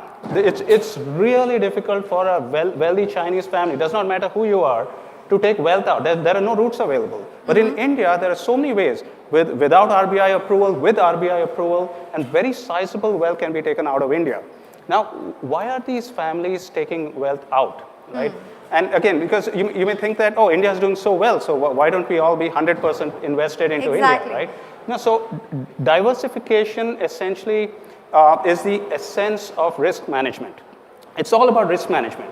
Right? So whenever you think, even in terms of long-term transition, of building long-term legacies, it's all about how do you manage risk as a family, right?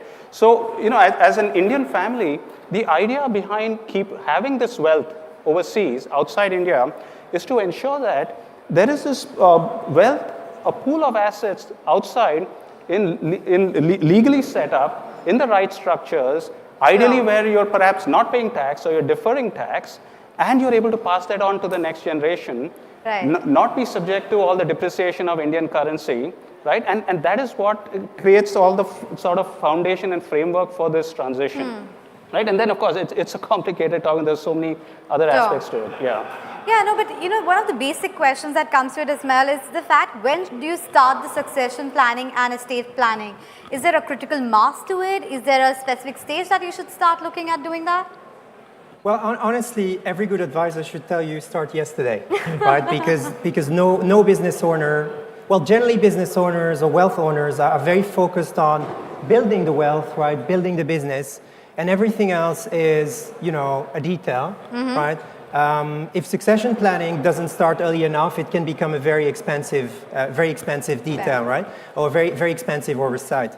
Expensive financially, but also expensive in terms of, destroying the family harmony and the family unity. So typically, if you were to try to identify, what that homework looks like, right? You would typically split it up into three, and I obviously oversimplify here. The first homework to do is to understand how to own the wealth, right? So how to own the assets, whether those assets are in India or in any jurisdiction around the world, and typically the jurisdiction where the assets are located is going to drive part of the answer in terms of how it should be owned. But equally, the jurisdiction of tax residence, right, of the owners, and sometimes their nationality is also going to drive part of the solution. The second homework to be done are the rules, right? What we call the governance, right? So how do you want basically this wealth ultimately to be managed, right? What values do you want ultimately to instill in the next generation, right? For them to treat the business, to treat the wealth in a certain way, and super important, what happens in case there are conflict, what happens, in case of contingencies, and we all know that life is cyclical. Right? And so the third one is, what sort of support do you need and how to structure that support. And more families want to have someone on their side, and that's why we're living now in the middle of the rise of the family office era. Sure. And family office era is definitely rising because of the kind of needs you talked about. But here, let me break it down, Rohit, and I want your help here to understand at what stage, what type of advisor is needed? And I ask you that because you start off, of course, with a wealth manager or a registered investment advisor. When do you move to, let's say, a multi-family office or a single family office? I know there's a science to it or a earmark number, but what's the advice you can give there? Well, that's a very good question, Nisha, that you asked. So India, I presume you asked this in the context of India. So India wealth is still growing. It's going through a massive wealth creation phase. So different stages is, when your wealth is, in the Indian context is about 100 crores, which is roughly about 10 to 12 million dollars. Up to that, I think engaging with individual wealth managers is okay. When your wealth actually grows beyond that, then that's the time you need to have somebody who, as your long-term partner on your side, who is actually sitting on the same side of the table as you're sitting. So somebody like a multi-family office. So something like, upwards of journey beyond $10 million.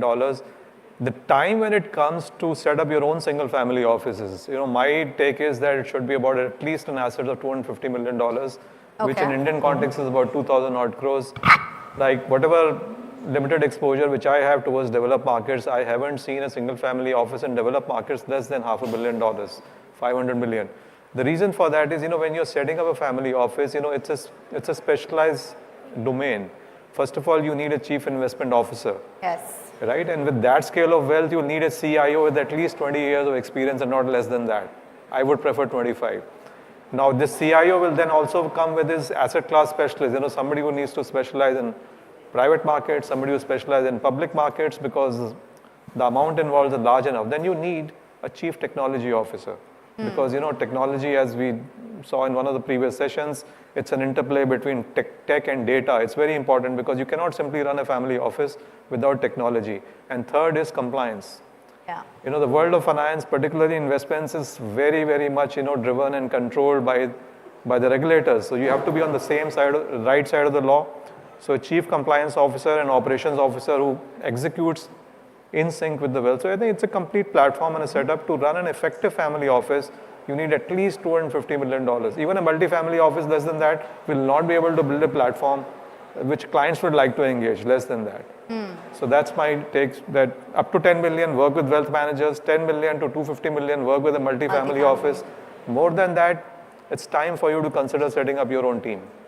Okay, and that's what Abhimanyu has done there. But I just want to come back to the point, Ismail, that even Mahesh was making, and that's about global diversification. Since we are in UAE, talk to me about what kind of platforms does UAE offer? What are the tools available for the families here? Because we're seeing this increased trend of a lot of family offices moving into UAE as well. Yeah, and this trend is not India specific. Yeah. Right? It's really a global trend. We see the UAE rising and climbing the ladder, frankly, of the most attractive jurisdiction for wealth, right? Generally, and there are a few reasons I want to insist on. So, when it comes to the attractiveness of a jurisdiction and what you refer to as global mobility, I think that the first thing to look at is, a jurisdiction where the family feels comfortable spending, let's say, 3 months, 3-4 months a year. I work with over 200 families in the region, and a number of them are Indian or Indian connected, and none of them spend the entire year in one jurisdiction, right? And I can tell you it's not an Indian thing. Most of the global elite, they are splitting their time across multiple jurisdictions. So it's not about competing to be the exclusive jurisdiction, it's about competing for the 3-4 months. And what UAE has done is basically come up with tax residence criteria that basically mirrors what the market wants. So essentially with 3 months on the ground and several other criteria, families can become tax resident here. Another thing that's super important is basically the availability of family office. We mentioned family office already, of family office regulations and family office tax incentives, right? Tax is still, I would say, fairly new in the UAE, but it's there at least for corporation, right? The corporate tax. And, they've understood the necessity of having state-of-the-art family office regulations and tax incentive. In fact, the UAE is the only country in the world where you have 4 single family office licenses in ADGM, DWTC, DMCC, and the IFC, right? So that says it all. And then lastly, you need to have the structures, right? Mm-hmm. And the structures, I don't mean family office, which is the support center for the family, but I mean the legal and tax structure to actually own the wealth, right? Be it the wealth in the region, the wealth in India, the wealth, in the rest of the world. And we see very much diversification in those structures, meaning that families don't feel comfortable locating all those structures in one spot, but we see now more and more UAE competing with, I would say, legacy financial centers to take, I would say, a decent market share in the new structures or new wealth ownership structures being created. Fair enough, and for a reason that is, right, of course, increasing the market share. But I just wanted to switch gears and Rohit ask you about this and call it the feminist in me coming to the fore, but, and correct me if I'm wrong, but I do feel that women do not play enough part when it comes to wealth planning. Would I be correct in saying that? Yes and no. So first of all, the very fact that you are sitting here, that's a sign that the times are changing in India. You are talking to us, you are anchoring this conversation. I think it'll change when I actually become that wealthy enough that I get to hire you. No, what I meant to say is that young women in India are the forefront of the wealth creation. You are there, you are a living example of that. Now, what I get to see in the families is that, in India, there are two sets of, examples which come women in families. So one, where women have gone out, educated themselves, higher education, they are now economically active. So there is the largest hospital chain in India, which is now set up by the patriarch. It's got 4 daughters. They pretty much run the whole operation, and very well. It's a very respectable operation. Then I've also come across women who now lead their large families, family offices, women who are leading it. Yeah. Now, the second segment is women who are not economically active in families. These are business families, and when you're sitting with me, he'll comes from a large family, he'll relate with that. Now, as India is getting richer, and another trend which is growing in India is from a joint family system to a nuclearization of the family. Still, if the family wealth is owned jointly, so there is a concern amongst this segment of women that tomorrow when my part of the family member is no more around, then how do I continue to unlock wealth from the jointly held system and continue to protect my lifestyle? And I think that anxiety is being addressed by the families, progressive families, and they are integrating the thought process of these women in actually bringing them into the forefront and giving them exposure onto the financial management. So, and I see this change happening not just in Delhi, Bombay, Bangalore, but in Jaipur and Ahmedabad, which are even more jointly held in traditional thought processes. They are letting their women actually come forward and take active participation in the management of wealth. But the other change that we are witnessing is this need of not only having wealth for themselves, but creating wealth for others as well. And that's where, Mahesh, I want to come in and ask you about responsible investing, because, families no longer just want to hoard their wealth. They want to make sure that they are participating in nation building, and they're not just giving away money in just donations. They're looking at creating endowment funds and creating a sustainable way of doing that. How are you helping families and, guiding them to do that? Sure. So we are seeing our clients approach this in various ways, right? So on one end of the spectrum, we have some clients who have contributed billions of dollars, right, of their wealth to endowment. We have some families who have contributed literally almost 100% of the wealth for endowment, and you'll never hear about that. Because it's part of the policy, His Excellency not for no one to know about. Al-Olama is going to be And right after you. Next We'll have generation to of the be families, they're completely closing on board with the at concept. The idea that 3:49. they are custodians of wealth not only I'll for let you next know. generation 5 within and the 3. family, but it is for humanity. Right? So we've seen some clients take not yet. very strong sort of positions on that. And our role as family office has been to help them But he's always in create the time and structures. very sharp. For that, of course, working with people like Ismail Hajar and advisors around the world, and also creating investment strategies that can back that kind of an endowment.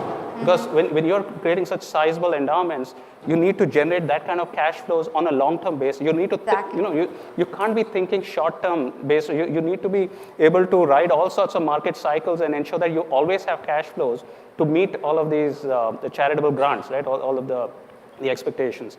So you have that. And at the same time, we see some other very interesting scenarios where you have family, first generation, they've created wealth in an industry which is technically polluting or something, right? And then you see the next generation, very international, very savvy, and they're looking at, okay, as a family, we have built up so much know-how in this one industry and built all these relationships. What can we do next? So now the next generation is driving a whole VCP strategy focused on disruptive innovations in the same industry and looking at technologies that are reducing emissions or the carbon footprint in that industry. Right. They're making a lot of money. It's not just pure charity. There is a huge investment thesis when it comes to sustainability. You just look at today some of the themes like EV or renewable energy. They're massive businesses, right? So much, and so you see that trend where when families start thinking the next level, right? It's of course there is always investment returns, but then there is this whole thing about impact. But also for some families, how do you sort of bring that into the institution of the family office, right? As part of the investment strategy. Some of these families, they draft these things called investment policy statements. Very elaborate documents talking about all of the constraints and processes and discipline and everything on how the family office will think about investments, so that these are things that can pass on from one generation to another. Right. So that's right. So from our experience, and again, our client base is very international. Of course, a lot of Indian clients, but we have clients all the way from the US to Japan. We see this constant theme across all of them. Right, so they're all sort of approaching this in this manner. No, I think the takeaways, impact investing is what everyone is looking at. But with that, we'll have to wrap up this conversation. Thanks so much, gentlemen, for being a part of this. Thanks so much. Thank you very much.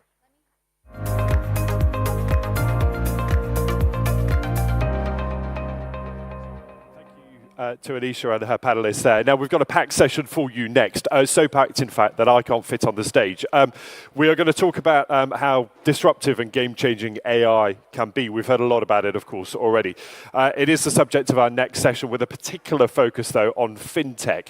So please, can I welcome my panelists to come up and join me here on the stage? I'm going to ask you to introduce yourselves because there are quite a few of you. And as you make your way to the stage, we're going to focus on what AI means for fintech and investing. So please take a seat. And I'm going to sit down here next to you, madam, if that's okay. Thank you.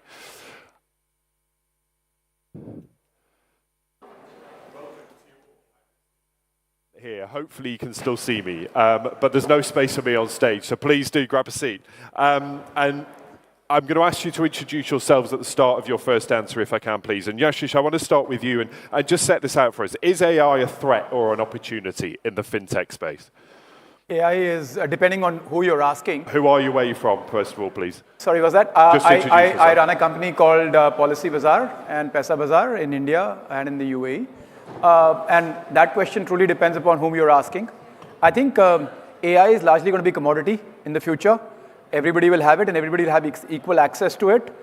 People who will take advantage of it would be the ones who either have consumer access or are the government. I doubt if any other party will be able to get significant access to AI technologies and be able to leverage them. Yeah, and it's going to be about equity, isn't it, and access to it. And Amira, let me bring you in at this point as well. There's, the same question to you here about, in your world, is it an opportunity or threat? And so much money, so much investment is going into the AI space right now. I wonder when we see the returns, because there are big questions, aren't there, about does this investment pay off? Absolutely, it pays off. Actually, if we didn't align ourselves to the AI and what's happening, we will be left out behind. So everyone needs to think about it and as an opportunity. It's not a threat at all, and adapt with it and start to adapt all their teams to use it actually in all the stages of their work. So if they are not adaptable to it, they will be left behind. So yes, it's a huge opportunity. And Amira, I should say, you're co-founder, CEO of Time Guardian, aren't you? Yes, a reminder, everyone introduce yourself. Absolutely, yeah. Manu, let me bring you in here as well and talk about this. The idea that a correction is due. All of the excitement, all of the money going into AI right now. Is there a danger that all of this is overhyped? A reminder, tell us who you are, please. What is overhyped, sorry? All the money that is going into AI right now. Okay. First of all, hi guys, my name is Manu. I work for this group called as G42. I'm the CEO for G42 India.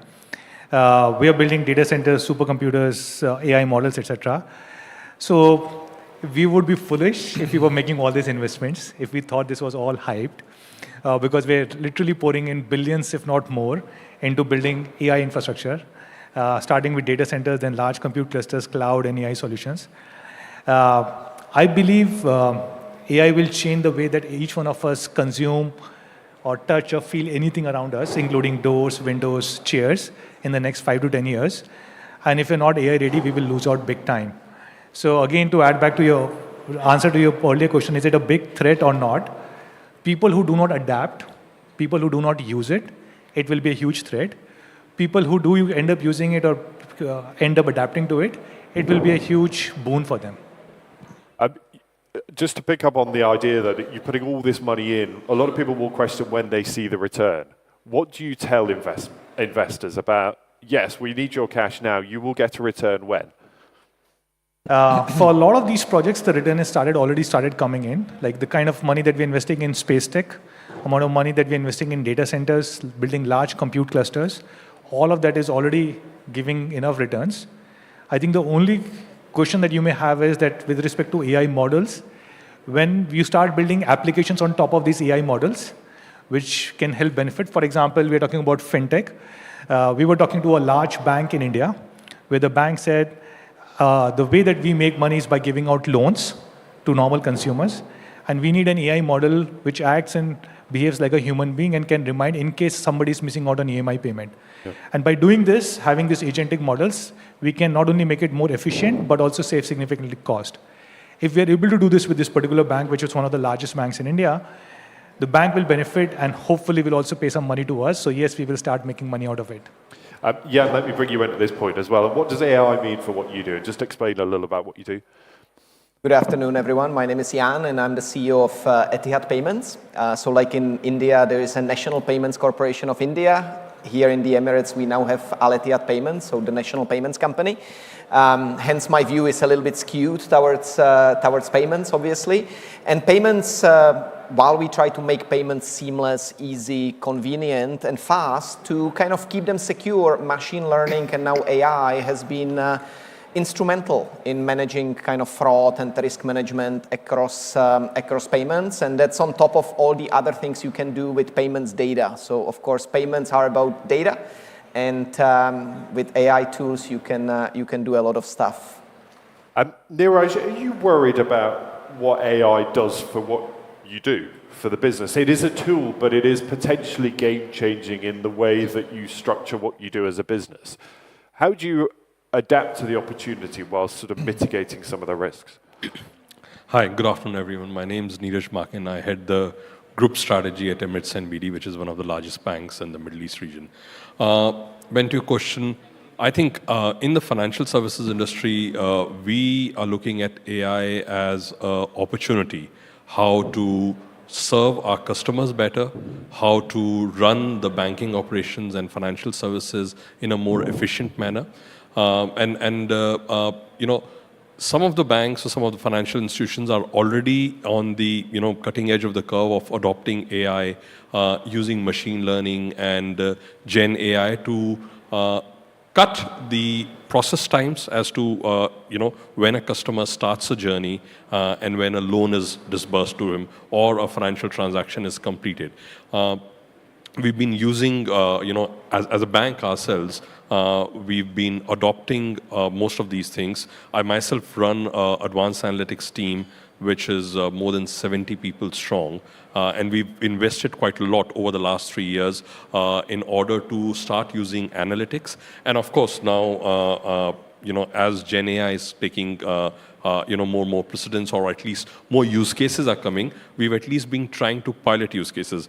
But I would obviously like to point out also that this is not very easy to do and also slightly expensive. So one of the key things what we've been looking at, that while we are piloting, we're looking at the cost of using something. Simple example, today Microsoft is saying come and use my Office Copilot and all and everything, or ChatGPT saying come and use. And the use cases might come out from a small experimentation perspective, might come out very nice and very good.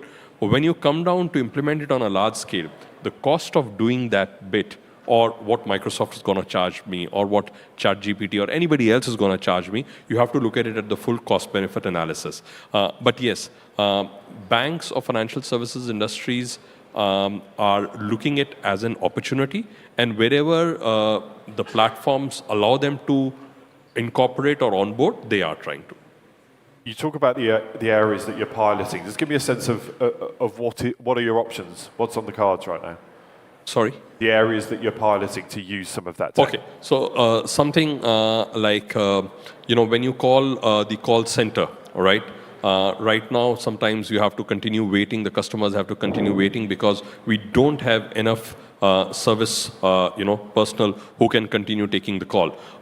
With a Gen AI-based approach, what we can do is we can have these AI-based agents which can take the call and solve the problem for the customers in a much more faster and efficient manner. But for that to happen, what also I need to do that at the back end, my all processes should be digitized so that that AI-based agent can solve the problem, complete the transaction, answer a question, find out a missing payment and all.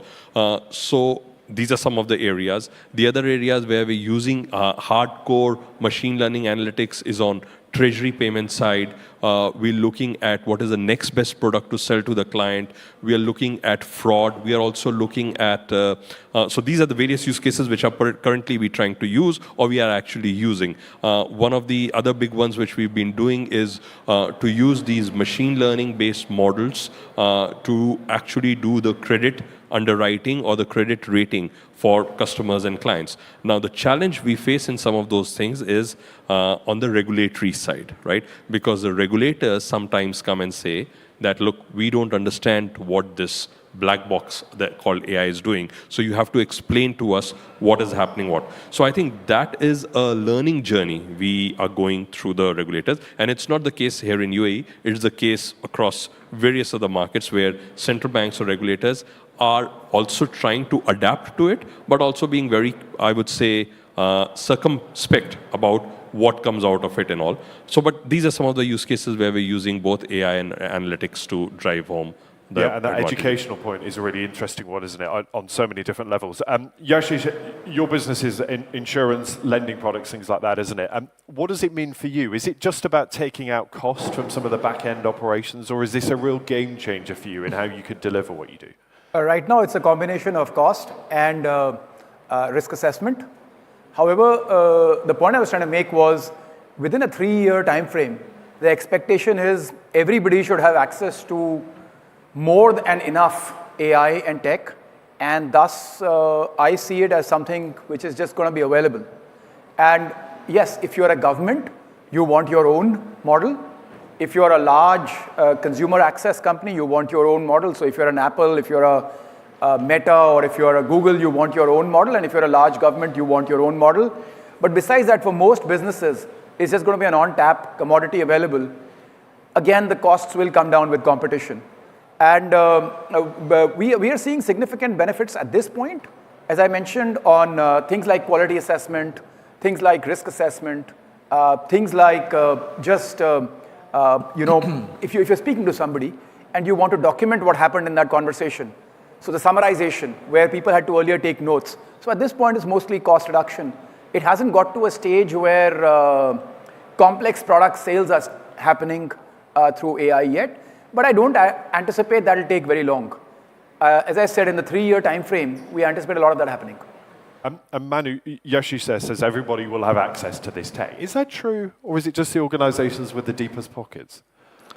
I guess everybody will have access to it. The question is it the most suitable for you or not?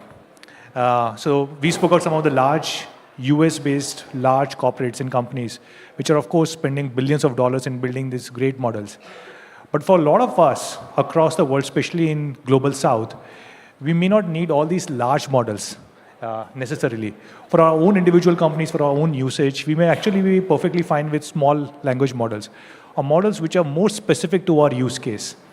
And that is at least one of the things that we are trying to do. So we are trying to build local language models in Arabic, local language models in Hindi, which is the largest spoken language in India, in various African countries, where we take data, the local language data, build a specific model that companies can use over there, companies like Policy Bazaar or any of the banks. They can actually deploy it on-prem, on their own data centers, in their own premises, build use cases on top of it, and then make it available to consumers. So my sense is like there would be different people. Some people who will naturally gravitate towards these really large models from the West. Others will probably use some of these smaller open source models, which are more specific for the local nuances, local culture, local language. Yeah. Jan, what does it mean for you in how you run your operations? Because that point about it just being, in the hands of those with the deepest pockets or the biggest organizations, how do we democratize it a little bit and make sure everyone has access to it in the way that you're doing with payments? Well, when I focus on our area and where the AI is used, I'm abstracting from, what the banks can do and monetize payments data, trying to offer, customer services and products based on analyzing some patterns. In our case, and that's probably what's keeping me up at night a little bit, it's almost like a battle of AIs. Because for me, it's all about security as a central platform. And of course, AI is also being used in the hands of the bad guys. And they generally have quite deep pockets if they are successful. So with the increase of deep fakes and people being scammed, that's something which is very difficult for an infrastructure like us to determine which payments is actually genuine versus which is fraudulent. Because when it comes to us, all of that is properly authorized, authenticated payment. So we are applying AI models to try to identify which payments look suspicious, which look fraudulent. So it's kind of a race of AIs almost. And we'll see. Of course, the fraud guys are always a little bit ahead, I feel. And who has the upper hand in that? That's what I want to ask. Again, it's about, do they have more resource to put into more convincing AI to defraud your systems than those of others? How do you keep up? That's exactly it. So what helps a little bit is, especially in the national payments infrastructure space, collaboration is something which is quite important. So we have a very strong relationship with the National Payment Corporation of India, I mentioned. So we are kind of sharing some of our models. We are even sharing our tools. So I think you need to partner on a global scale with people like you to be able to at least keep up with what's happening. You cannot do it alone. Amira, let me bring you back in here. Yours is a really interesting business. Just explain the role that AI plays in it, given what you do, because it's quite specific, isn't it?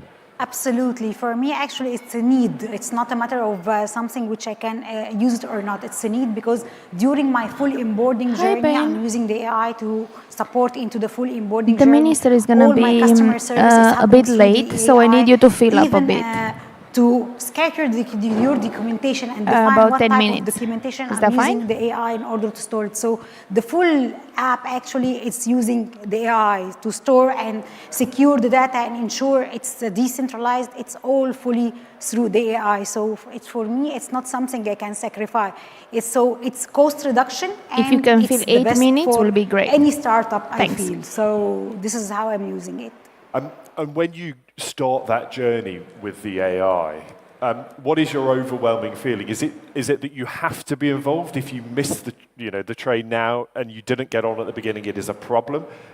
Everybody else is doing it, so you need to? Or is it genuinely game-changing for what you're able to offer as an organization? From my experience, actually, I've been into the banking field 25 years, and then I have my startup, and this is the second, I exited, and this is the second one. Yep. So it's all about digitalization. If we are not aligned to what's happening immediately and use it the best way, we will be left behind. So when I've been doing the spends and usage, it was all about SaaS models. Then we start using the machine learning in order to get much more better idea what we should go next, how we can do gamifications to increase the spends and usage. Then later on in the marketplace, which I have, it's based into AI as well in order to predict what's the customer requirement in order to target the right customers for us. Then now, when we have the time guarding, which is for data security and transmitting the data for next generation, when I'm getting your data, I need to put it into proper way and organize it in a proper way. So it's all through the AI. So for me, actually, it's not a matter that everyone would like, this is happening now and I need to be part of the journey. No, it is the need of the day and we need to align to it and I need to be part of it. And people are committing some very significant parts of their lives to what you do, aren't they? They're putting it in your hands. Is there trust that the public now on board, are they aware of what it can offer? And are they trustful enough of the technology at this stage? They must trust it absolutely 100% because they need to mitigate any risk. Once you are doing any solution and you are start applying it, you need to put all the risks in front of you and mitigate it accordingly. So let's say if you are using it for your customer service and you are replacing your agents with AI. So what is the risk in this? What is the customer impact with this? So we built an NPS score to ensure that the customer rating is going higher and higher. So every step which you are using in it, the AI, at the beginning, you will learn through the journey. It's not a matter that you will implement something and suddenly it will be perfectly fine. No, it's a journey which you go through it and you need to learn whether it's positive and negative and improve yourself accordingly. Yeah, and that's really interesting. Yashish, let me bring you in here too, because you talked there about those pilots, and I would imagine, and correct me if I'm wrong, some of those pilots may not work. You may decide they're not worth it, they are not delivering what you need them to do.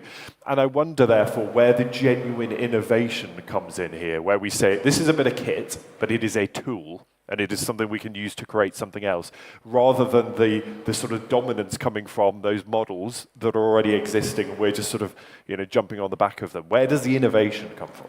See, innovation comes from when you shorten a process. Innovation will come through when you are able to do something in a much faster period of time, or let's say, in olden days, if you used to look at it, opening an account could take you 2, 3, 4, 5 days. Today, you can open an account on a mobile phone in a matter of minutes or second. But to kind of give a loan out, that still does take time, right? The other thing on innovation could come through that, let's say I'm trying to find out where my payment is stuck, right? So real-time payment tracking, real-time solution of what is happening. I think that's where the innovation pieces, fit in. And innovation will come in not only from the AI part of thing, but from pure, reimagining the journeys and creating those processes within the organization to bring those stuff forward on. And look, in banks right now, if you look at it, our technology investments have been continuously growing. Just to kind of give you an idea, and this is a number which is disclosed in our annual reports, back in 2018-19 when we started or 2017-18 when we started our IT transformation, we spent about $1 billion dirhams to transform our full core banking systems and all. And that was a 3.5 year program. We went through that and we thought that we will come back to what we're going to spend. But as we move forward, our spend on technology has continued to grow. And if I look at it over the last couple of years, we've been spending about 800-900 million dirhams on an annual basis, which basically what we were thinking of spending for 3 years is what we are spending annually right now, in order just to make sure that we can keep track with, there was this narrative also that fintechs will come and eat the big banks eat the big banks breakfast and lunch and all. But that's no longer what's going to happen. In fact, it's more becoming that banks have learned the tricks and trades from the fintechs, and the fintechs also need banks to kind of continue to survive and do more, because standalone, the fintechs are also not able to survive, and the banks also need the fintechs in order to reach the customers at a much better pace, or give more innovative products which are better suited to individual customers. Yeah. So it's more of a collaboration, and innovation will come through the partnership between these two. Yeah, and is that true? Is that you need each other? Well, I'm not a fintech, I'm a national infrastructure, but you have seen it, I think, globally, that there is an emergence of common interests. You saw a spurge of paytech. I am more in the paytech space. Yeah. And then consolidation happened and kind of partnerships emerged. So I think the players are finding a way how to partner and then compete kind of on the edge. Yeah. And if I may just add on why partnerships are also needed, right? Because financial services is a business which is highly regulated. And what is happening, and if you see on the fintech space, that as fintechs grow bigger, regulation catches up with them.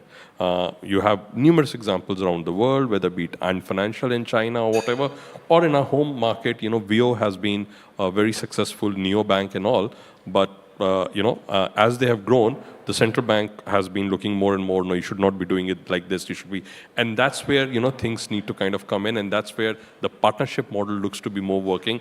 Standalone, they cannot survive. But they still want to eat their lunch. That's a given. And Yashish, I mean, that's the point, isn't it? Regulation often, comes second, because, this is moving so quickly. The regulators do struggle to keep up. And I wonder, therefore, how we stay on the right side of this, that this transformative technology is able to deliver so much. How do we make sure we do that with the right guardrails in place? So, whatever I've seen of regulation and technology from my limited experience, I see most of the stuff that earlier players were unable to do, which let's say fintechs were able to do, was largely regulatory arbitrage. And technology-wise, at least from an Indian context or whatever, the technology of banks was also fairly evolved. It wasn't like it was backward technology, etc. And I think it's the same with the usage of AI tools. They are available and they can be used, and they're decent people who know how to use them at banks as well. And I think once the regulatory maturity settles in, the difference, the arbitrage between the two does 3 start minutes, to close. Ben. And it's a I'll question let you know of when you how have much one. scale fintechs or early techs have picked up by then. So financial services has proven a complex area for sustainable innovation. And thus, I actually believe the partnership model works much better there. Manu, I looked on your website and you describe AI as a complement and an enhancer to humanity rather than an antagonist to it. How do you make sure that you live up to that? How do you put that into reality? Think about this 25 years ago when internet was coming in. A lot of us were kids, right? Internet was coming in, .com boom was happening. And then a lot of skepticism was there at that point of time, whether internet will really help or whether it will end up killing everything. Internet came, enhanced our lives. Of course, there was a .com burst in 2001, 2002. But then a lot of real life use cases got evolved. And then a lot of really good quality internet digital assets got built across the world, in UAE, in US, in China, in India, and across the world, right? I believe something similar will happen in AI, where right now there's a lot of euphoria. Some companies are just riding that wave. But eventually, a lot of real-life use cases will come in where we will see a lot of benefit coming out of it. And that's when AI will become part of anything and everything that we do in our lives. I would go ahead and say it will probably be the single biggest thing that we will see in the next 20 years. Hi, Ben. Can you wrap it up? Thanks. Like, the biggest thing that you've seen in the last 100 years were like probably steam engine and then like computers and then internet and then smartphones. AI is probably going to be the bigger than all of these combined and a lot more impactful for our lives in the next 10 years. I want a final thought from Jan before, Amira, I want to end with you about work-life balance. But Jan, quickly, geographically, where do you think this has the biggest potential to be a game changer? Because I'm thinking of things like maybe mobile payments in Africa, utterly leapfrogging, traditional banking. Where will AI make a difference? Well, as I was listening to Manu, I felt that there was this documentary about AI, right? Terminator or something, but no. To answer your question, I think Africa. I spent quite a bit of time in Africa last 5 years, and I think that continent has a opportunity to leapfrog many of the things which are happening in other parts of the world. So I think Africa should be the focus for investments. And Amira, a final thought, because I know you're very passionate about work-life balance in all of this. And I'm fascinated that when it comes to AI, we often talk about how it will revolutionize the way that we work. Maybe we can all work 3-day week or whatever. History tells us we just work more. We do more. We are more productive. How do we make sure that AI helps us work a bit less, maybe? Look, work less, this is depending in each person. So I cannot say it will make you work less, to be honest. Yeah. Because once there is innovation, as a human being, we are trying to run after this innovation. So it doesn't mean that you will have much more work-life balance. It might be you will be working much more and more to utilize it. So I'm a kind of this person. So it depends everyone. Yes, it can make you work 3 days a week, but in the same time, if you are very passionate about the AI and what we can do from it and learn more and more in order to benefit from it and utilize it, no, it can make you 24/7. So it depends everyone how he will be utilize it and how he's passionate about it. There's a very famous internet meme saying that I don't want AI to write poetry and letters for me, and I should be doing dishes. I want AI to do dishes for me so that I can write poetry. Yes, absolutely. This is actually what I want. Isn't that the truth? So maybe it will do our home, what's supposed to be done in home, and you will be focused more and more in order to get much more innovative things out of it. The AI is the future, and there is no two ways about it. Here is hoping. Thank you so much. We've rattled through so many things there, but ladies and gentlemen, please show your appreciation. Thank you. Thank you. Thank you. Really grateful for you being here. Thank you. And now we're up for a rather special session next. We're going to hear from the UAE Minister of State for AI and Digital Economy. He'll be speaking with Ramia. So let me hand you over to Ramia. Thanks, Ben. Our next session focuses on catalyzing growth, investment strategies for emerging economies in a digital future. We'll hear how emerging economies can skip the traditional growth curve and fast track into the future. And I'm so pleased to be joined by His Excellency Omar Al-Olama, Minister of State for Artificial Intelligence, Digital Economy and Remote Work Applications at the UAE government. Welcome.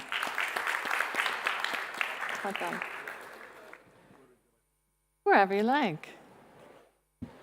It's a pleasure to have you with us.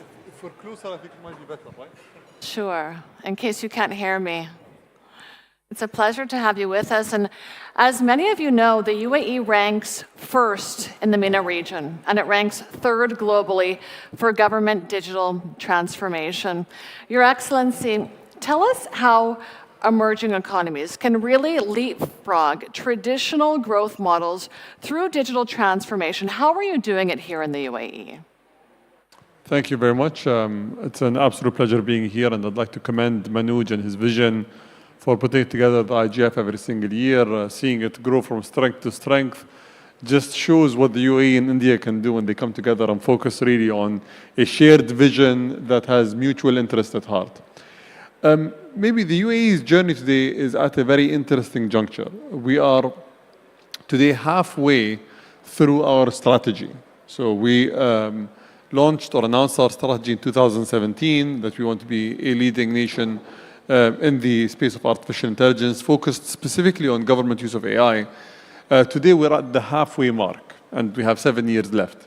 Now, when the UAE first announced this strategy, a lot of people took it with skepticism that a country that's in a region that is not known for artificial intelligence, a country that is an upstart country, even in this domain, can hope to be a leader in artificial intelligence, but it's going to be quite difficult. There was a report that was announced by Stanford a few days ago that looked at how countries fare in the space of artificial intelligence. It ranked the UAE as 5th in the world, and India is actually 4th. So it was the US, China, the UK, India, and then the UAE. And it shows that countries with ambition, countries with drive, and countries with leadership that really has a clear vision on what they want to use and utilize technology for can create a lot of value. What it means for countries, whether it's in our region or beyond, is simply put, artificial intelligence gives us an opportunity to provide services that are far better than anything that we can through conventional development means. And I'll give you a simple example. For those of you who come through our airport, we travel to many airports around the world, and every airport you go to, there's a person there sitting down with a webcam equivalent, and they ask you to look into the camera, they take a picture of you, they run facial recognition, and you spend a few minutes, and then you're actually let into the country. Here in the UAE, you have the same technology with the same utilization, but if you have the smart gate access, you just walk through without even pulling out your passport, and it's very seamless. That is what it means when technology is done right. You don't actually see it, you don't have to interact with it. It's a very smooth experience. We try to do that on many different fronts. If you look at the traffic issue that countries that are seeing the growth that the UAE is seeing, and cities specifically like Dubai that are seeing the incredible growth of influx of people coming from around the world, the only solution is going to be through leveraging technology. You will not be able to build roads, bridges, and tunnels fast enough. You have to leverage technology to do so. So I think it's no longer a necessity, it is a requirement, and if you want to play in this new day and age, you have to deploy AI effectively. Technology is improving our quality of life in so many ways in the UAE. The UAE has investor-friendly laws. It has strong security. It has political stability. Tell us more about the crucial variables that are required for building investment ecosystems that both attract global capital and foster innovation, such as what we're seeing here in the UAE. So there's one thing I would say here that maybe goes against what you just stated in your question.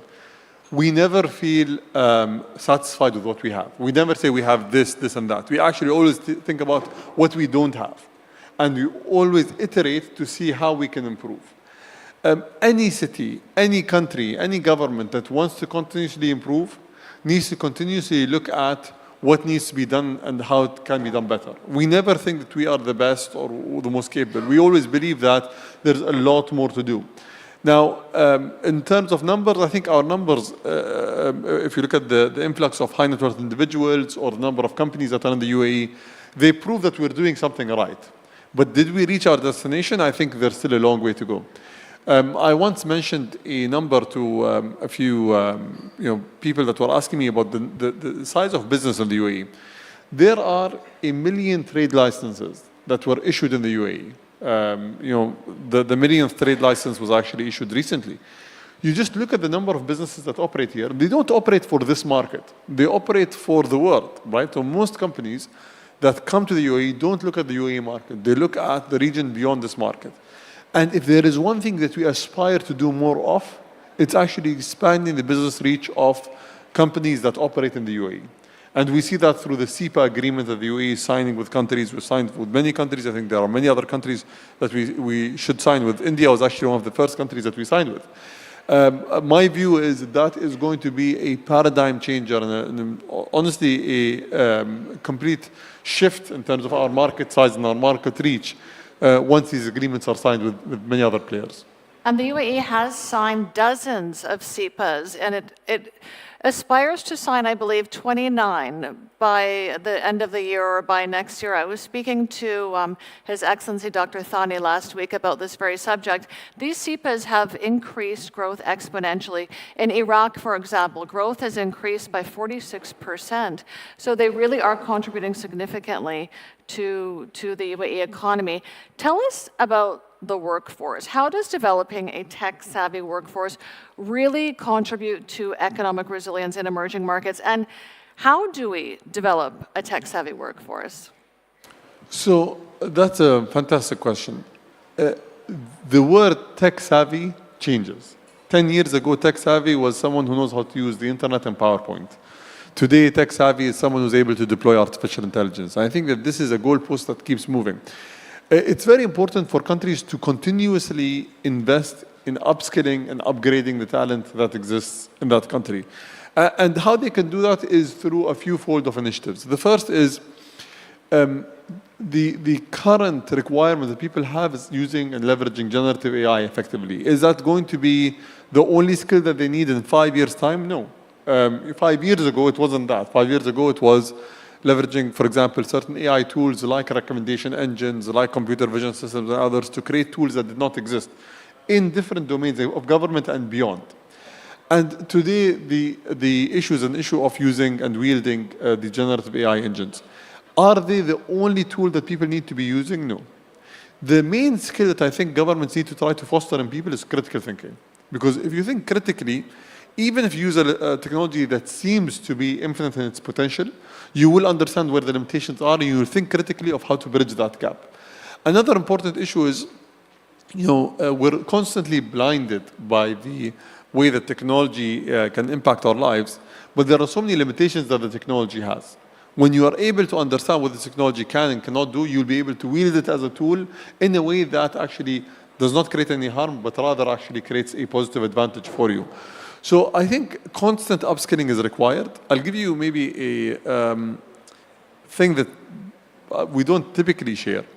We launched a program in 2017, and we actually had the first batch come into the university in 2018 with the University of Oxford. It's called the AI program. So it's a master's degree equivalent program where people go through a 1-year training. And we expected that people will go into this training and they will become AI experts and they're going to come and take over certain responsibilities in the government and really push this forward. That did happen. However, in 2017, most people were talking about self-driving cars, computer vision, recommendation engines, very specific and basic uses of AI. When the generative AI boom came around, those people who were extremely capable could not actually migrate to generative AI. So one thing that we're now working on is how do we have yearly touch points to continuously upskill them, inform them about the new changes, and get them ready for whatever evolution the technology goes through. Absolutely, and you would think that that's inherent in these courses, that they are advised they do need to upskill because the technology is changing so rapidly. Let's talk about public-private partnerships. They are so effective because they reduce costs and the risk is shared in PPPs. How big a role do these play in driving technological and economic progress in emerging economies like the UAE?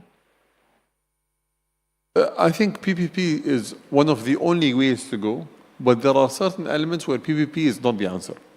So if you look at customer service or customer-facing uses of AI, the private sector typically does a better job than the government. So it's very important for the private sector and the government to work hand in hand. If you look at, for example, AI for mobility, if you expect the government to deploy the self-driving cars themselves and to upgrade them and to build the infrastructure, it's going to be too costly, it doesn't make sense. So typically the model there is the government builds the infrastructure, the private sector puts the cars on the road, and they charge a fee and they pay a fee for the government, and it works. It's a public-private partnership in that matter. However, if you think about things that have to do with national security, I would actually argue that national security is a sovereign issue that needs to be controlled completely by the government. So depending on where you see the use and how it affects you in the short term and the long term, there needs to be either more or less of a excitement towards public-private partnership. There's one final thing I'm going to say, which is there is usually a business case when it comes to providing a service, whether it's healthcare or education or transportation or others. There's a business case where the economics make sense. And the best PPP models are PPP models where the business use case makes sense for the government and for the private sector. It is not a subsidized arrangement completed by the government, and it is not a market-grabbing application for the private sector where they're able to actually grab market share and then increase the tolls or the costs. So they need to look into the economics before actually agreeing on doing a PPP model. Mm-hmm. And how would you say that investments in digital infrastructure and AI-driven strategies can really future-proof economies against global disruptions such as the myriad disruptions we're seeing currently? Are we talking specifically about artificial intelligence or technologies more broadly? Let's talk about both.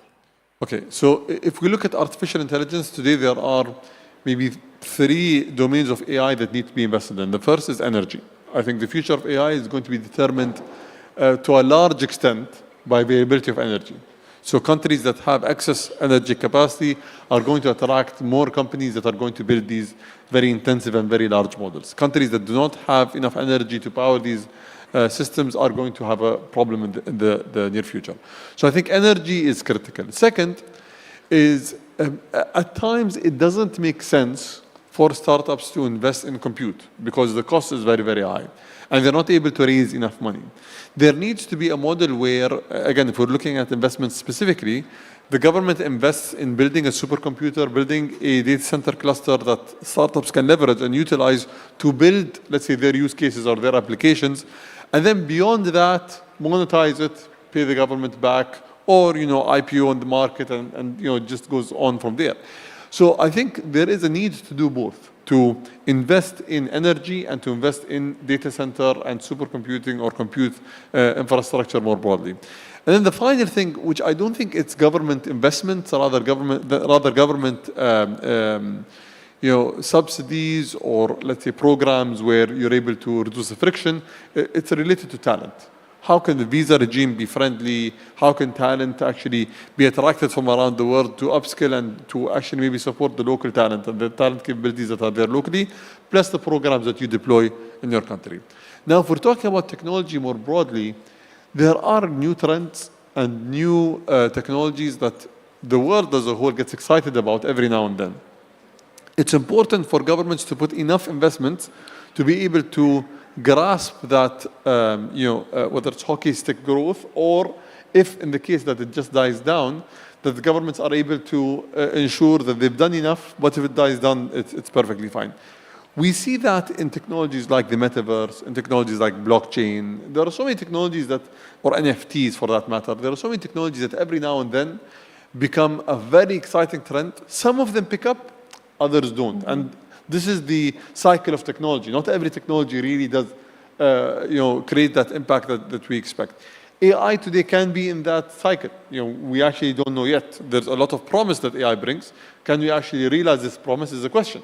So how do governments invest? How do they invest effectively? And how do they ensure that they balance out between riding the hype wave and at the same time ensuring that they have the right infrastructure requires governments that are able to forecast the future, but at the same time not be blinded by whatever glitter comes from this technology and what it promises. Moody's ranked the UAE among the top 5 fastest growing economies this year. Congratulations on that success. To what do you attribute this ranking? Okay. A tough question. Well,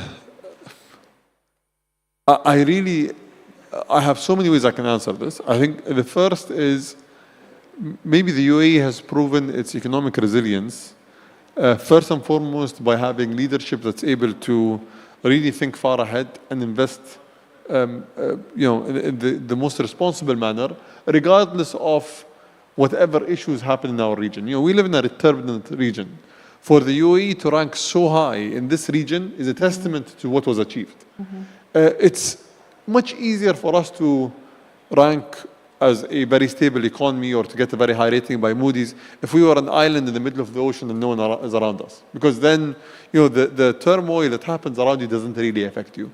So I think first and foremost, it's really a testament to what the leadership was able to achieve, even in the most turbulent of regions in the world.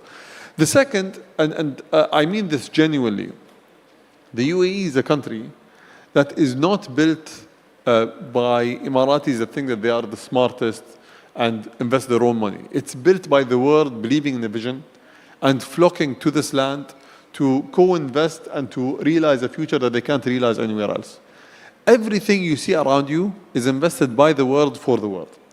And there's a saying that leadership usually says here. So Sheikh Mohammed bin Rashid Al Maktoum usually says this. If you look at most cities in the world, there are cities that represent a country or maybe a small region. So for example, if you look at Ankara, it's a Turkish city.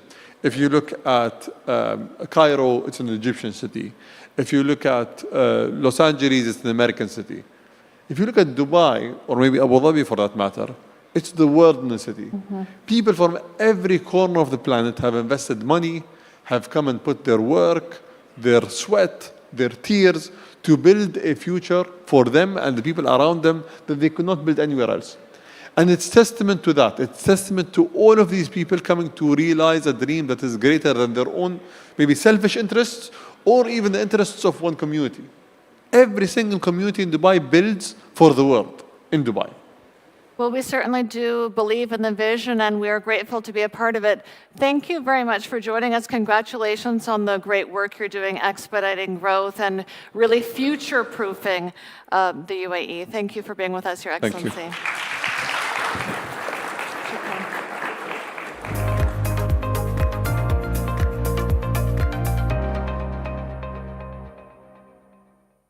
Now for our session on continuity and change in the age of insecurity, innovation, investment, and opportunity. It's been an eventful year in global geopolitics. Prime Minister Modi's government is serving an historic third term, while events across the US, the UK, and the Middle East have all created uncertainty. This session will examine the likely policy implications for security and diplomacy in the Middle East and Africa region and beyond. First, to set the scene from us, we'll hear from Damu Ravi, Secretary Economic Relations at the Ministry of External Affairs, India, and he is joined by our panelists, Suhail Seth, Managing Partner, Counselage India, and Sanjay Nayar, Founder and Chairman of Soren Advisors India. Please join me in welcoming them to the stage. Welcome.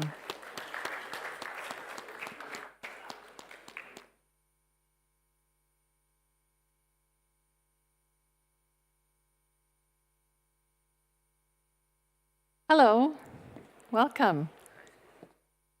Hello, sir. Hi, Sanjay. Welcome.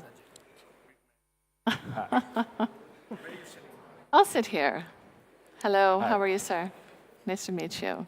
Hello, sir. Good to see you. Please. Yeah. So first, to set the scene for us, we'll hear from Mr. Damu Ravi.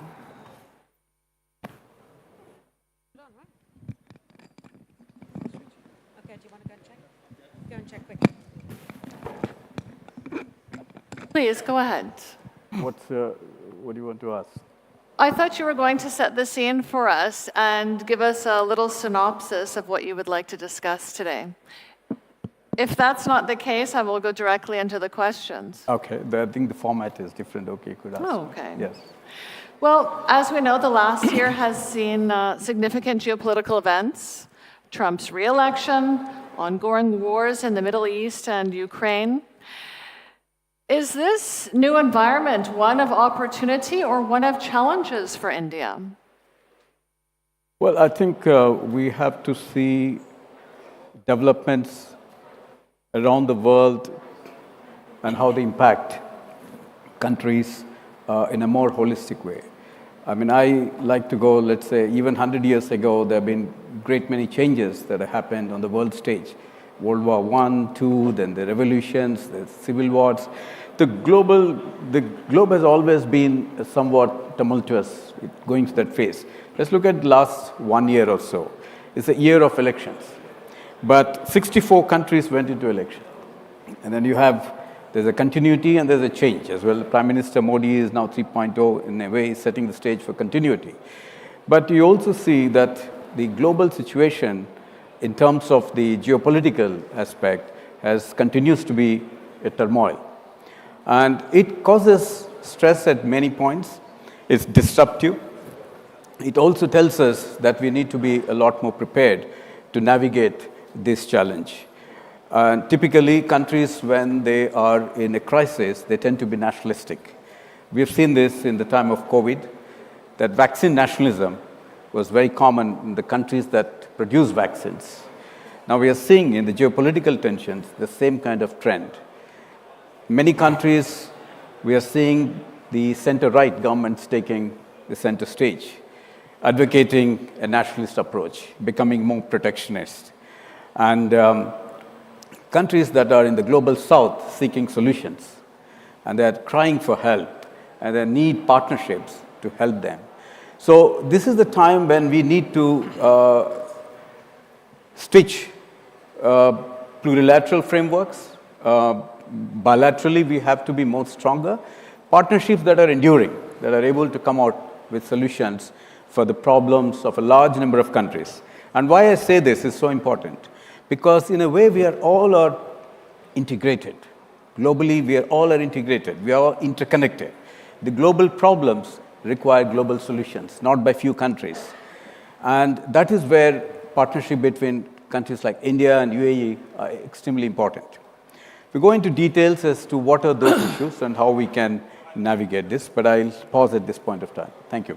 Gentlemen, is this environment that we're in right now an era of opportunity or of challenge for India? Let Sanjay Nair go first. He's older and richer. I expected that. Nothing less than that from Sohail.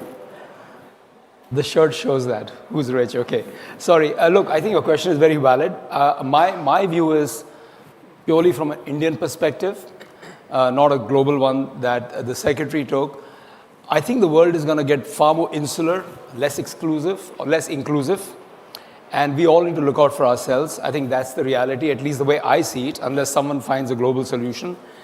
So I think India has to look out for itself, and it has done that very adeptly for the last, I would say, year or so, without going through too much detail. The way they have lined up their bilateral agreements, the way they're pushing for FTAs, the way they have secured their energy supplies. These are all well thought out tactical, but purely from the perspective of India. And I think we've got to give them absolute credit for that. So that's one part of it. The second part is that I think, with this government, if you look at the investments they have made in social infrastructure, physical, digital, they've actually formalized the economy and made the consumption pool a real one. I mean, India always had a demography that was very compelling with X amount of people above the age of 29 or 35. But to realize the consumption potential, these investments the government has made in infra, social, and digital actually has made this market a large market. So what that means that our local champions, local companies in India have a real market, a real profit pool, and we are now trying very hard to also attract foreign direct investment into India And to say, come and make in India, obviously for India, for the world, you've heard this slogan many times, but actually it's a reality. We need that. So we also need to drive our exports. So bringing them in, manufacturing in India for a real market, which can make real pool of, and I've worked for 2 American firms, and I know what Americans like. They want to make sure there's a real profit pool. They don't do it for not for profit, right? So you got to have a profit pool, a realizable market, formalized economy, much more predictable policies, and yet, and also enable them to export. Now, on the last part, we have some way to go because logistics are still coming along, power costs are high.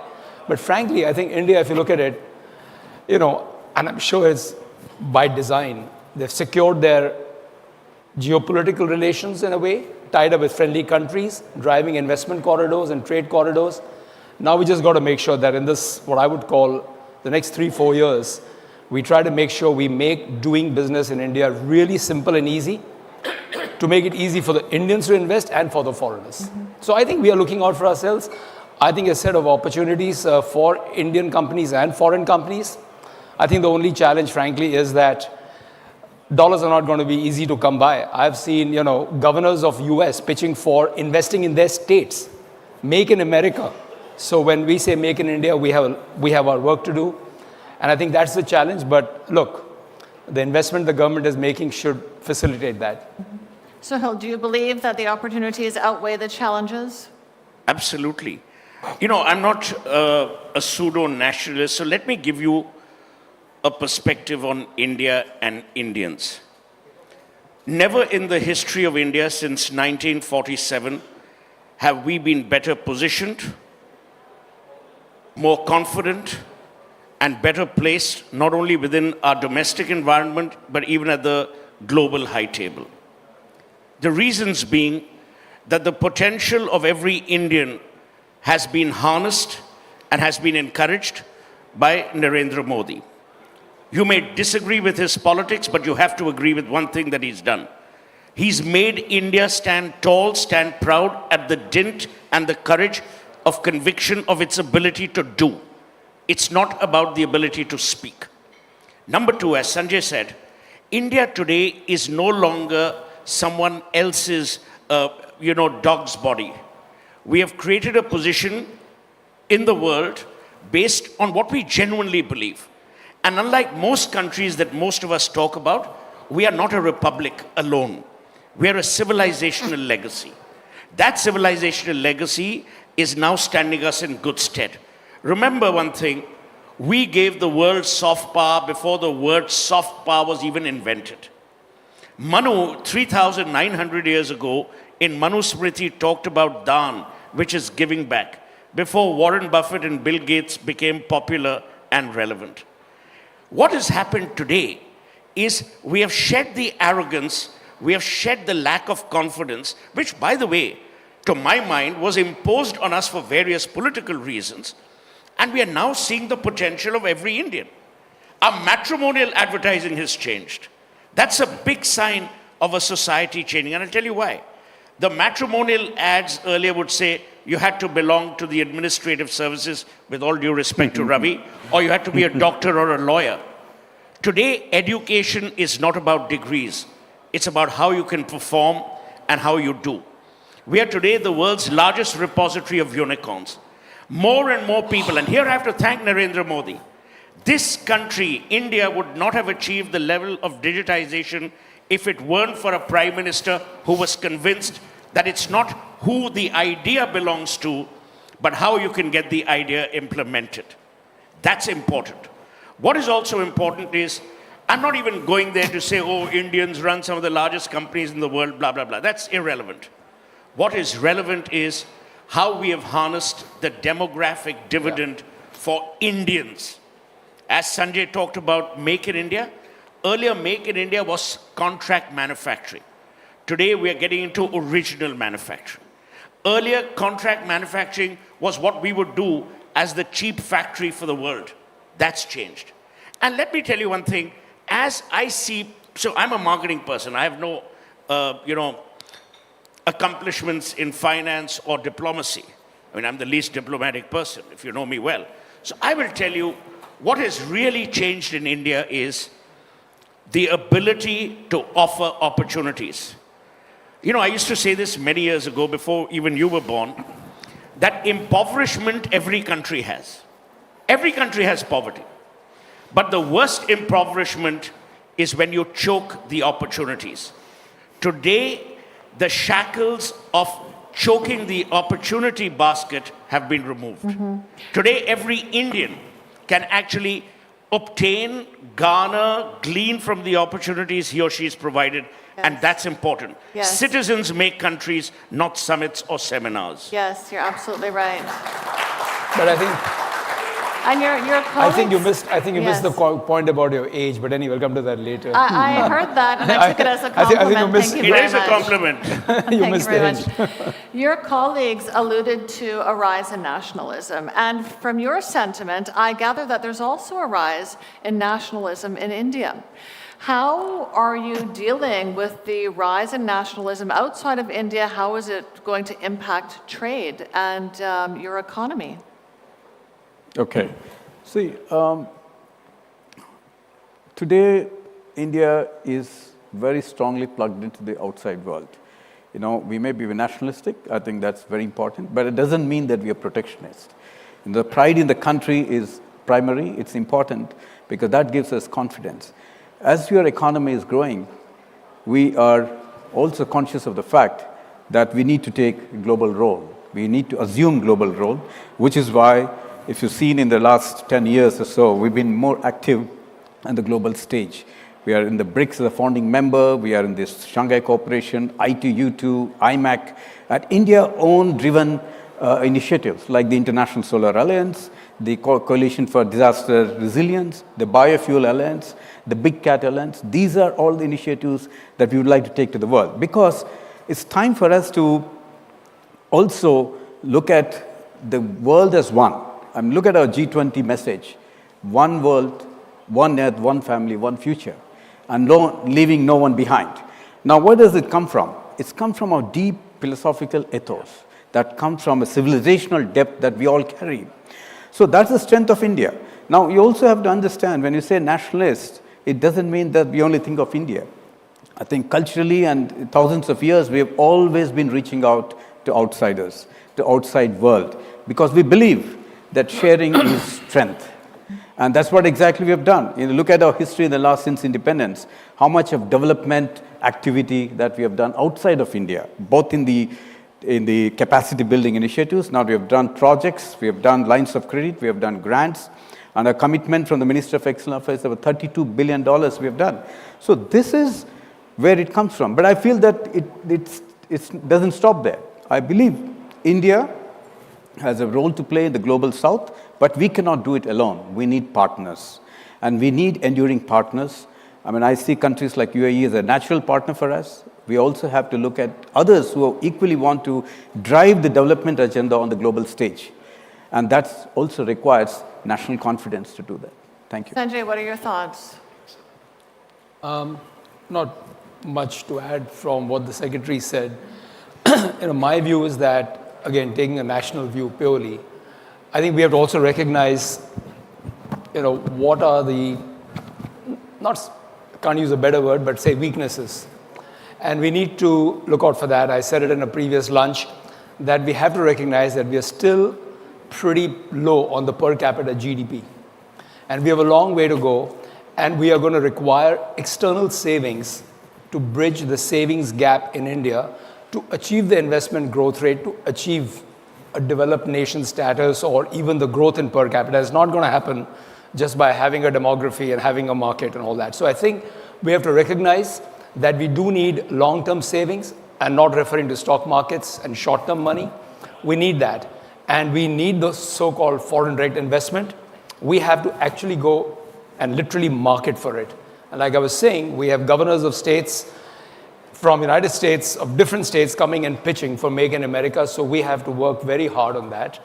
And the fact is, we just got to make it much easier to do business. So I'm just hoping that this government, who's probably got the most conviction, believes in holistic reforms, executes beyond what we guys do in the private sector, has got to get some of the legal compliances, bureaucracy make it simpler to really invite foreign direct investment. And starting in this place in the UAE, like I was telling the ambassador earlier, we need the connect that they have at the back of SEPA and the friendly relations to attract long-term investments into the country. We just need it. I mean, let's face it, we're not going to be able to get anywhere with our savings rate being 34% and a large deficit that we run. So I think it's good to recognize why we need help. And I think if anybody can get it, India can get it. Friendly country, friendly with everyone, non-controversial, great democracy, etc., etc. Thank you very much, gentlemen. Unfortunately, we have run out of time. I'm sure that many people in the audience would like to continue this conversation. Please feel free to But do you didn't so. ask me a second round. You gave everyone else a second round. You gotta have him. Well, your first, What are you guys running out of time for? your first answer No, was double the length of your I want colleagues. to lean in on one Yes. thing. Yes. This constant refrain of people, nationalism, oh, nationalism. It's a great thing to be nationalistic. It's a great thing for me to be proud of my country. It's a great thing for me to be proud being an Indian. And it's an even greater thing for me to see India attain its rightful place amongst the comedy of nations. So don't expect any Indian anymore to be apologetic about his or her origin, his or her legacy, and his or her contribution globally. And always give Indians a fair chance. 2 rounds means 2 rounds for everyone. Those days of depriving an Indian are over. Thank you. Thanks very much, gentlemen. Well done. Thank you. Thank you.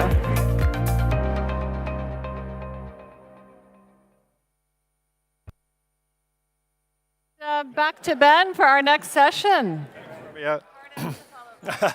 Ramya, thank you so much.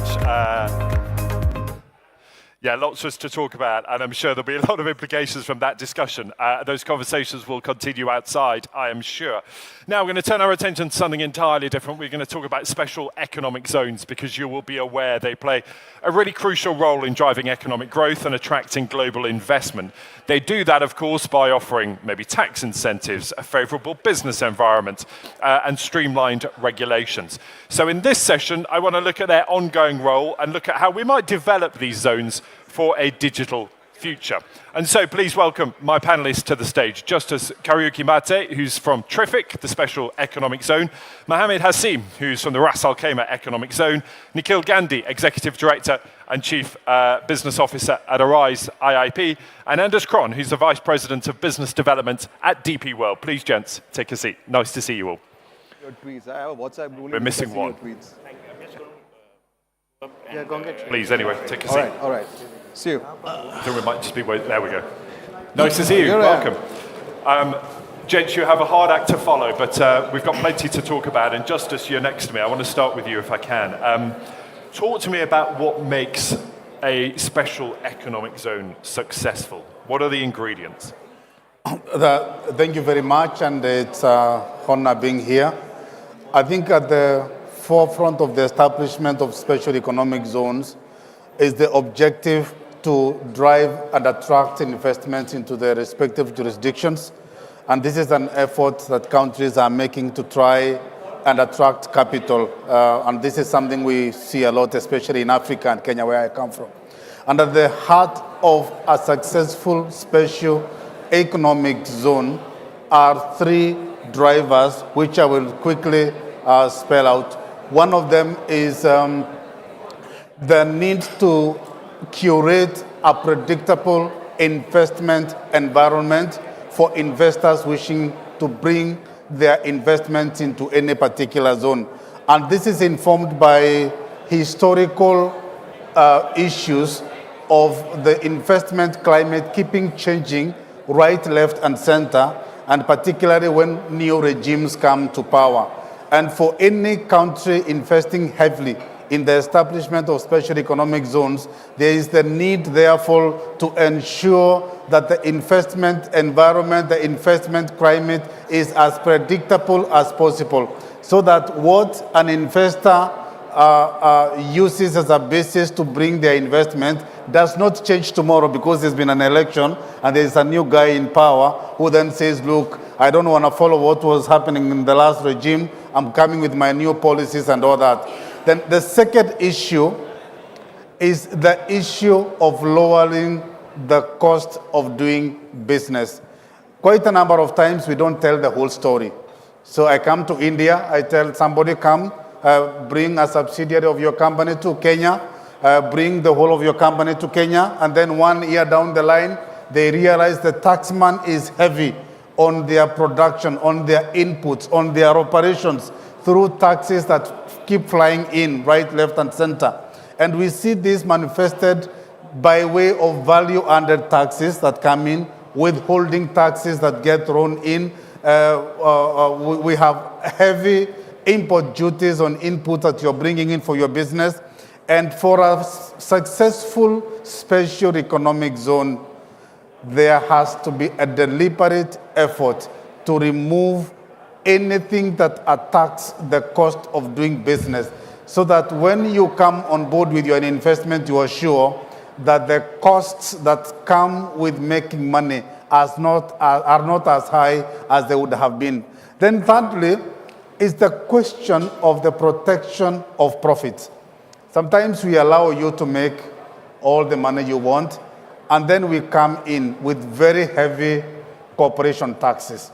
We come in with very heavy withholding taxes when you want to repatriate your money back to your motherland, either by way of repatriated dividends. In fact, for a long time, within the special economic zone, the repatriation tax for your dividends was as high as 20%, sometimes 15%. And I know this has happened in Kenya, where we have now scrapped all repatriation taxes for your money, whether you are taking your money out in terms of payment to royalties, payment of dividends, payment of interest rate, tax on interest rates, and all that. We scrap that to ensure that when you take your money back to your motherland, your money is intact.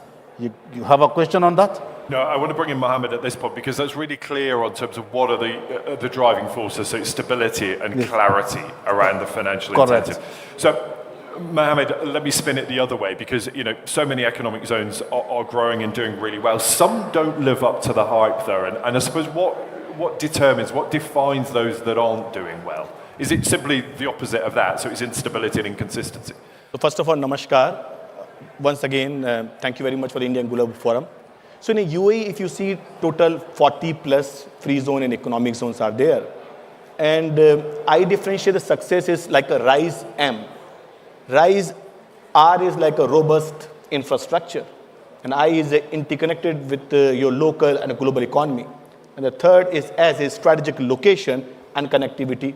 And I will leave the E and I will talk about M, is how you can access domestic and international market. Today in a UAE, you see almost all the economic zones have this thing. But what is the differentiator is like ease of doing business and the speed of doing business. Yeah. I will give an example to you, like the manufacturing company set up in a Ras Al Khaimah. Previously, it takes 6 months time, and we managed to anchor and establish them within 6 weeks. And this is the differentiator. Today, the business will not wait for you.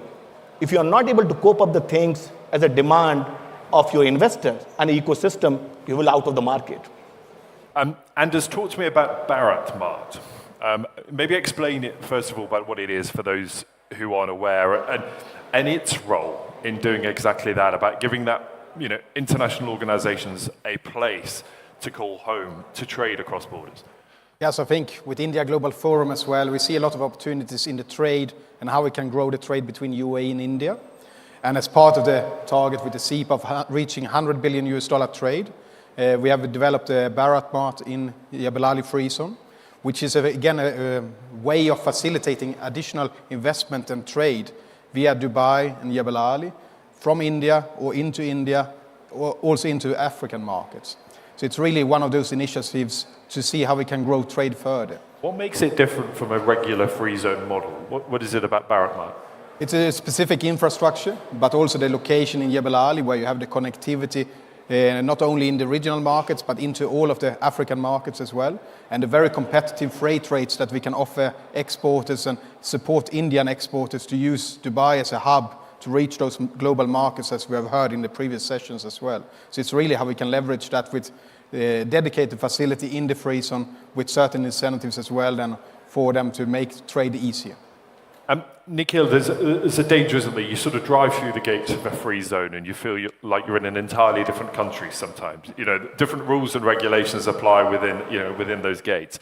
How do you do that? How do you support business, encourage business with those favourable terms, whilst also making sure you're protecting what's there? So be that the society, the environment, how do you get that right? Right. So firstly, thank you for having me.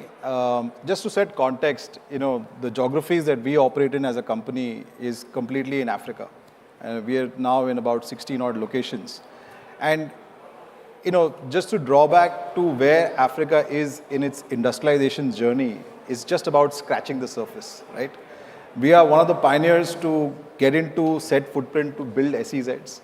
And we are learning from all the mistakes that industrialization has done in the past. So ESG as a compliance becomes a very important key element for us to drive. But we are looking at ESG as an enabler more than a deterrent.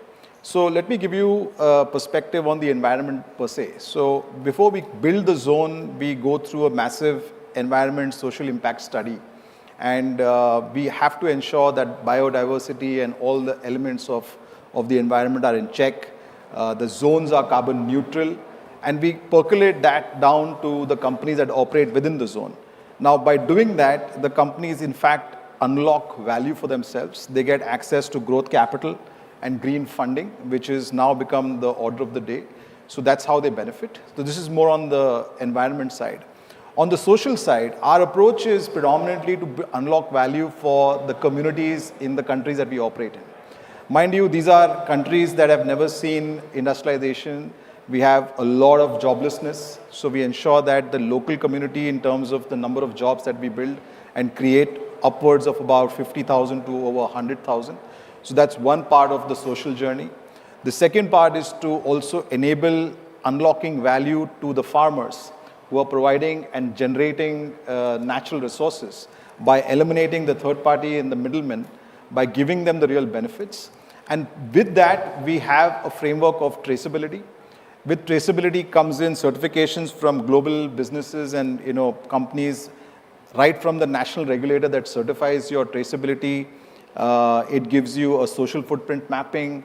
We ensure that there is no child labor, and it certifies you for the global market. So for every container that gets shipped out of that market that has a traceability certification, you get a $30 premium as compared to a non-traceable commodity. So such certifications like the rainforest certification for agri-commodities, we have something called CMI, Cotton Made in Africa, as a certification. These give value benefits for the investors and companies who are in the zone. So it's a holistic ESG framework that we follow, and not just for our zone alone.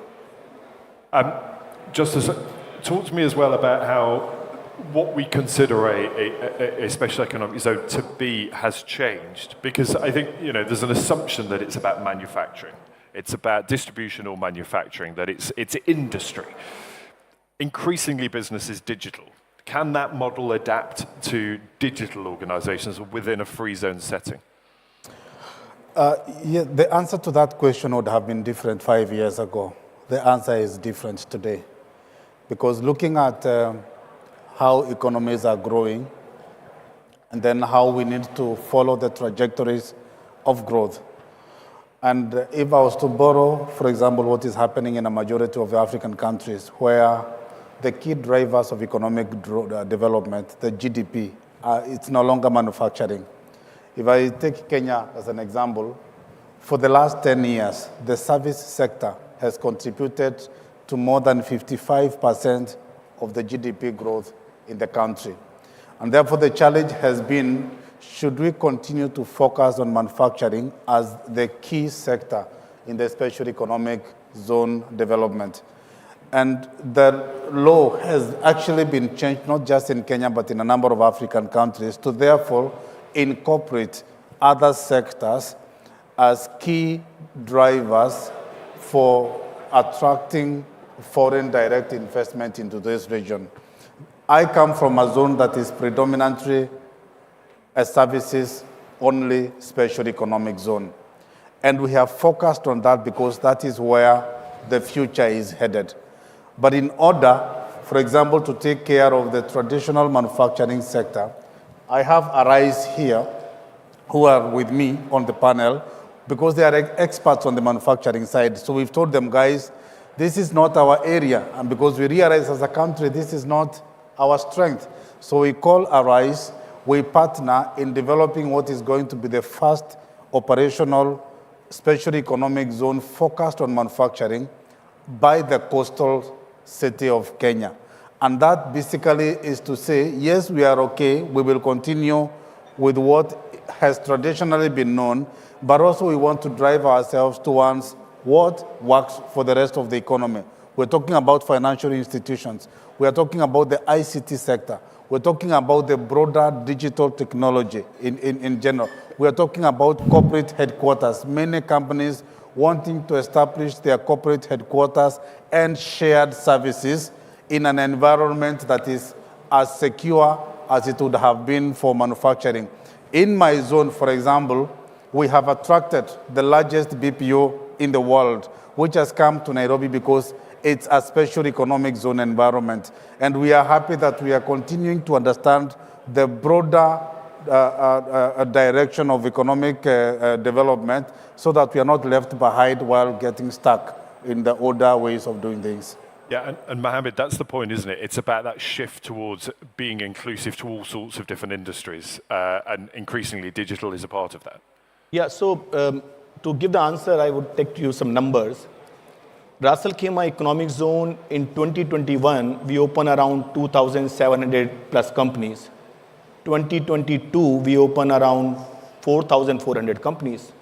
2023 open, we have 7,382. In 2024, in the first half, we open around 6,000 companies. That means every month, almost 1,000 companies, and every day, 50 companies. And this is only possible because of the digital transformation within the economic zone.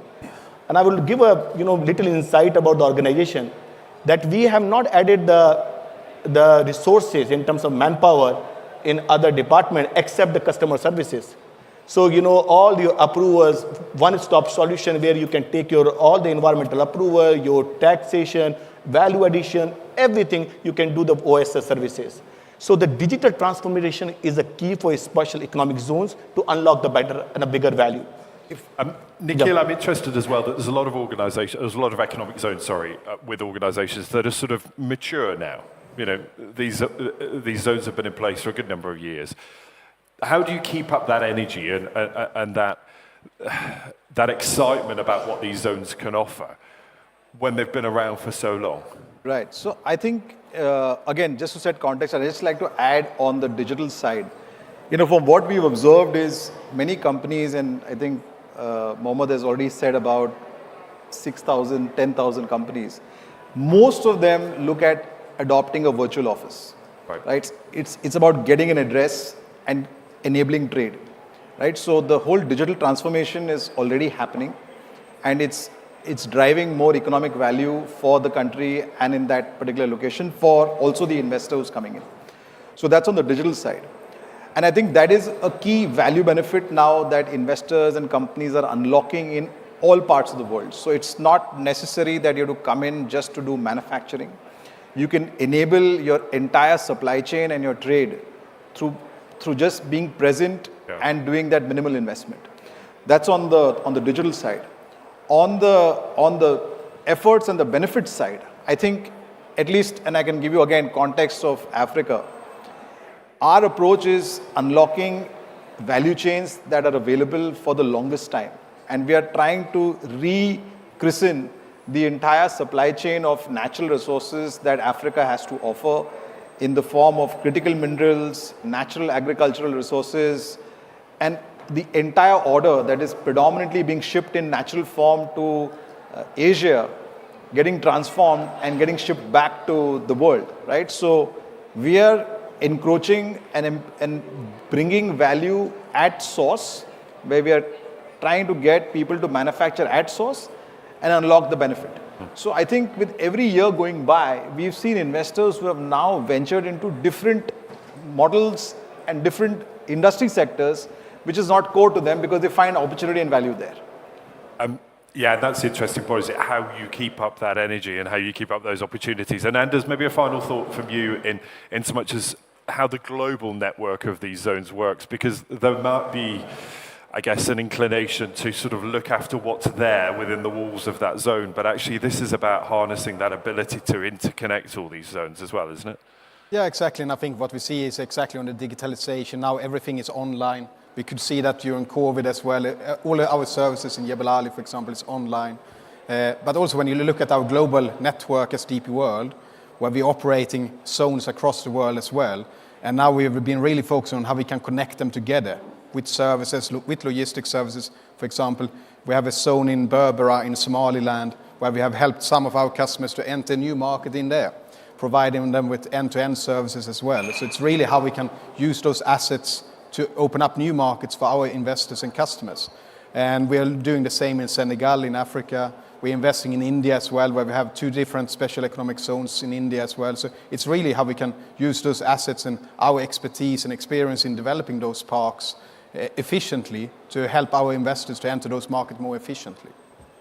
Gentlemen, thank you so much. It's been a rapid run through some of the issues there, but as always, the same thing applies. Please do chat to anyone outside who you may want to learn more from. So Justus, to Mohammed, to Nikhil, and to Anders, thank you so much, gentlemen, for being with us. Thank you.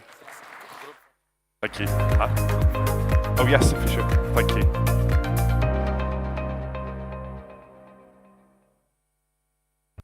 Thank you, Ben. Thank you, gentlemen.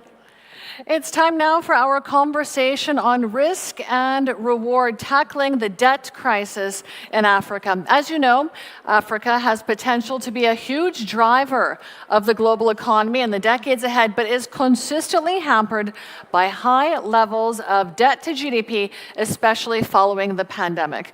To highlight the challenges and the opportunities, please join me in welcoming Taimur Labib, founding partner, head of MENA and chairman of Africa at Pharma Capital, Hanan Bakr Sakar, CEO and founder, ARD Sustainability Consultancy, Dr. Rawa Harati, founder, Kins Consultancy, and Vikrant Bansali, CEO, Middle East United Bank of Africa. Welcome.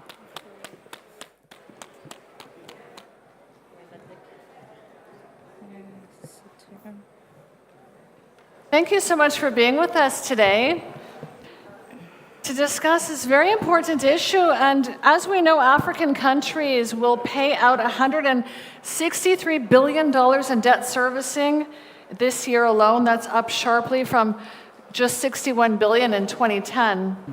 Vikrant, help us make sense of Africa's debt crisis. What exactly is the debt crisis? Right. Thanks for the question. I think it's a great honor and a privilege to be here with this esteemed panel discussing the debt crisis. Let me paint a picture for you. So we've had an explosion in debt in Africa. Currently stands at about $1.15 trillion. So it's kind of tripled. If you take a time slice from 2010 to now, the debt has tripled. Like you said, the debt servicing has gone up 2.5 times to about $163 billion. And the debt to GDP ratio has doubled. So there's been an explosion in the debt. Now, if you think about it, when the debt servicing has gone up so much, it is creating all kinds of problems when the refinancing comes. So in 2010, the reason we took that slice is that 2010 is when there was cheap money available. A lot of African economies were growing and they loaded up on debt. And now that the debt is coming to maturity, it's creating restructuring issues, right? And at the same time, the profile of the creditors has also changed. So we initially started in Africa with largely multilateral debt, the IMF, the Africa Development Bank, etc.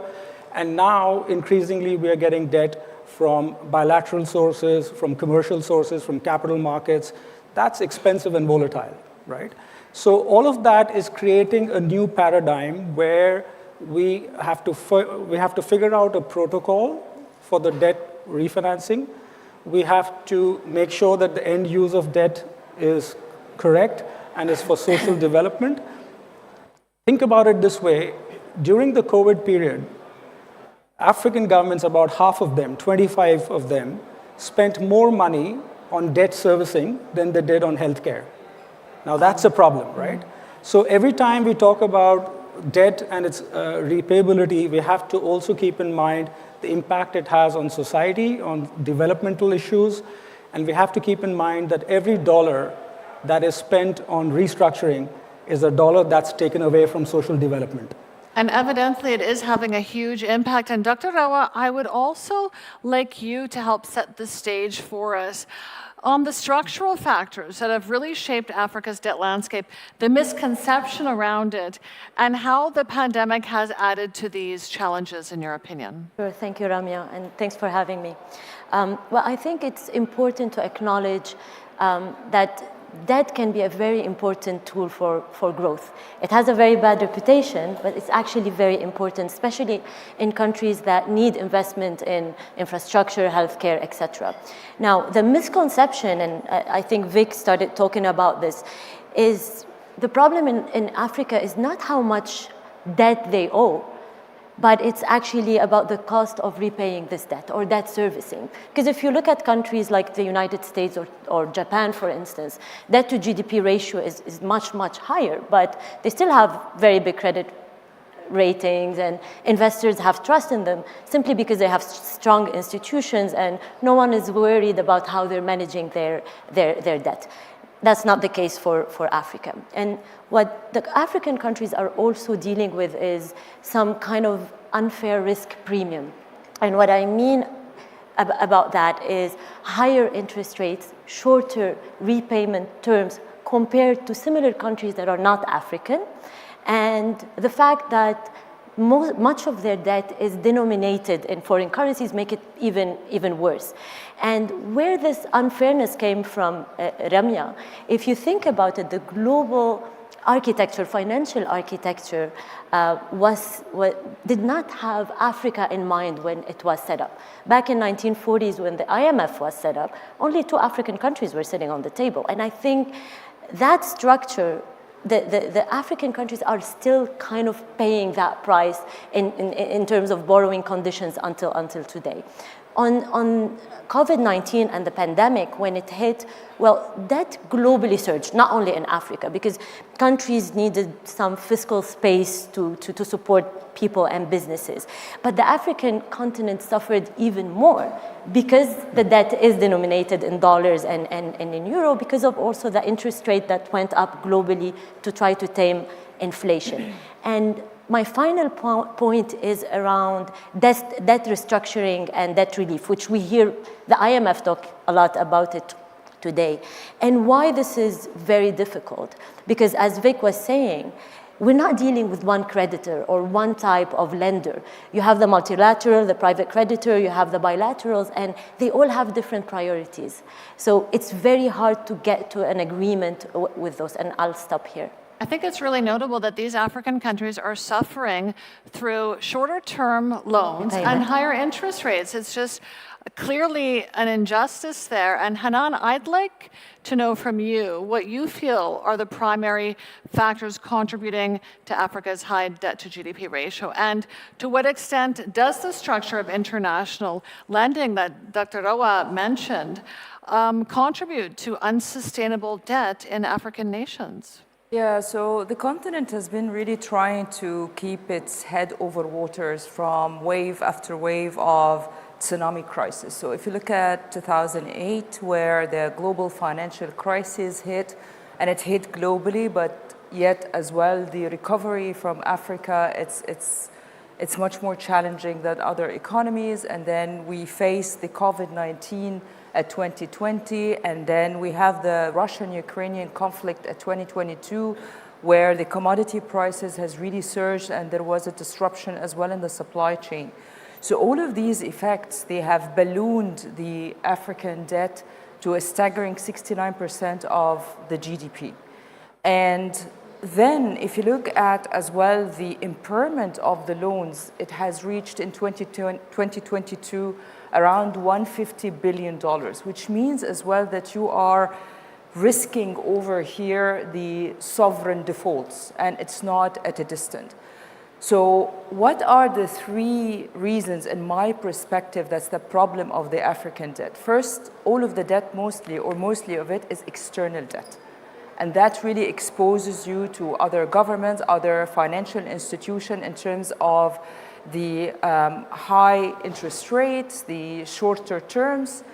The second one is that these debt are denominated in foreign currency. So when you have the local currency being depreciated against foreign currency, that naturally inflates your debt, and it becomes very difficult in terms of debt repayment. The third one is that the combination of the creditors in Africa has changed over the past 15 years. So previously, you would see the Paris Club group. They are the usual creditors for African countries. And this because of the restricted appetite, because of the crises that we have mentioned as well, has created a new set of non-Paris Club group of creditors, which means that you're having private institutions, you're having the Chinese government and the Chinese institutions, and those are not as friendly bankers as Africa had before, which led to the higher interest rates, the shorter term loans, and hence the Africa repayments becomes a challenge. And Timur, you believe the solution lies in private equity and increased FDI. And as you know, FDI into Africa fell by 3% to $53 billion in 2023, with Egypt and South Africa receiving the vast majority of that funding. How can we encourage more funding into Africa's 54 nations? Thank you for the question. Look, it takes time. These things are very time consuming. It's much easier for a bank or a lender to give a loan than a PE guy to do equity. So there is a time component in all this. You know, we've invested over $1 billion in equity in Africa, and we've been in consumer businesses, we've been in banks, we've been in telecom tower businesses, and you know, it's been a successful business for us, but it's a tremendous amount of work because each investment is 5 to 8, 10 years, and you're going to go through your ups and downs. So I think it's a natural evolution. But certainly, if you would look at the percent of equity to GDP in Africa, it's much smaller than any other place in the world. So I do think as these commercial banks are looking into these loans, if there is an ability to bring in an equity investor with them, it's good for the company, it's good for the bank. You'll get a lens into the equity as well, which is very interesting. Now, the biggest issue for equity investors in Africa right now is FX. We are all dollar-based investors, and there's been a huge devaluation in Nigeria and in Egypt the last 5-10 years, and not as bad in South Africa, but also a devaluation. So the three largest markets have had devaluations. So you could come in and say, okay, you know, you've done 3-4x local currency. Oh, okay, great. Well, on a dollar basis, you lost money, and no international investor is going to go for that. Now, slowly you bring in the European banks, the EBRDs, the IFCs, the institutional social type of capital, because they care less about the returns. So you can bring them in slowly, but at some point you need to make dollar-based returns for your investors. And that's where I think better FX rates need to come through from the individual central banks as well. Mm-hmm. And Hanan, how can the international financial institutions that Timur is alluding to and foreign governments better support African countries while promoting debt sustainability?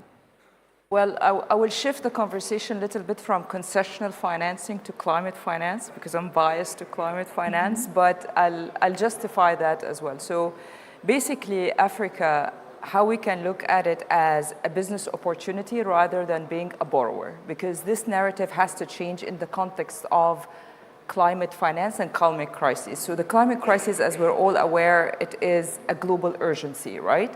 And Africa represents one of the green lungs of the world. So if we want to resolve the problem of the world in terms of climate, It's usually not in Europe. It's usually we have to do or enhance our biodiversity, invest in it, stop the deforestation, and usually Africa and the Amazon forest, they are one of the most populous areas to do that.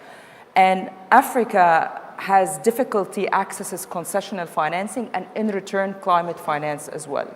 But this creates a huge opportunity for the green revolution investment. So if we want to export renewable energy, Africa is the place. If we want to monetize the forests and the carbon sinks of Africa, preserve the biodiversity, which in return is good for everyone on Earth, it's Africa as well. So in order to do that as well, we need to re-engineer the financial instruments that we have. It's not enough now for financial institutions to bring the conventional financial instruments and just green label them. That really doesn't work, and especially for Africa. If I have an issue issuing a conventional bond or sukuk in Africa, it's the same issue for a climate bond as well. So we need to come with a new set of instruments. And these new set of instruments, I wouldn't go through an exhaustive list, but I will just focus on 3 financial instruments. They are very limited in terms of their execution in Africa. And the reason is the private sector usually, or the private financial institutions, are the innovative ones that comes up with these ideas or comes up with these structures, and they have the guts to be executing that. So I'll start, for example, with debt for nature swap. Debt for nature swap has been executed in a number of countries, Egypt one of them, and Gabon. It's basically that you, as a lender, you reduce the country's debt in return of investment or routing these repayments into biodiversity, environmental, and renewables as well. And this has been a very successful type of structure as well. The second one is carbon markets. So Africa today is only using 2% of its carbon credit potential. So I had the pleasure as well at COP27 to lead the Africa Carbon Market Initiative, where it creates a pool of 300 million credits of carbon, creates an ample of jobs with co-benefits as well of projects, and it prevents deforestation to start with, and of course, other benefits for the community and as well globally. The third one is the blended finance vehicles, which is the PPPs, the public-private partnerships. It's how you de-risk, how you are a public institution, whether you are an MDB or DFI, you chip in with the billions in order to facilitate the trillions for the African countries to access that. So I think the question over here is not how we can afford to invest in Africa. It's we cannot afford not to invest in Africa. Absolutely, and I'm sure you know that Africa received just $47 billion in climate finance in 2022, which is only 3.6% of global climate finance. So surely those numbers can be improved. It is very unfortunate that we have run out of time for this panel. I'm receiving a message from headquarters. We will have to wrap up. Please do catch up with our panelists over coffee or over a bite to eat outside. I know that they have so many more insights to share. Thank you so much for being here today. Thank you.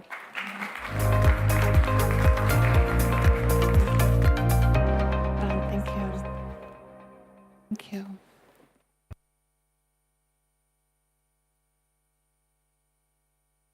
And now for our final session of the day.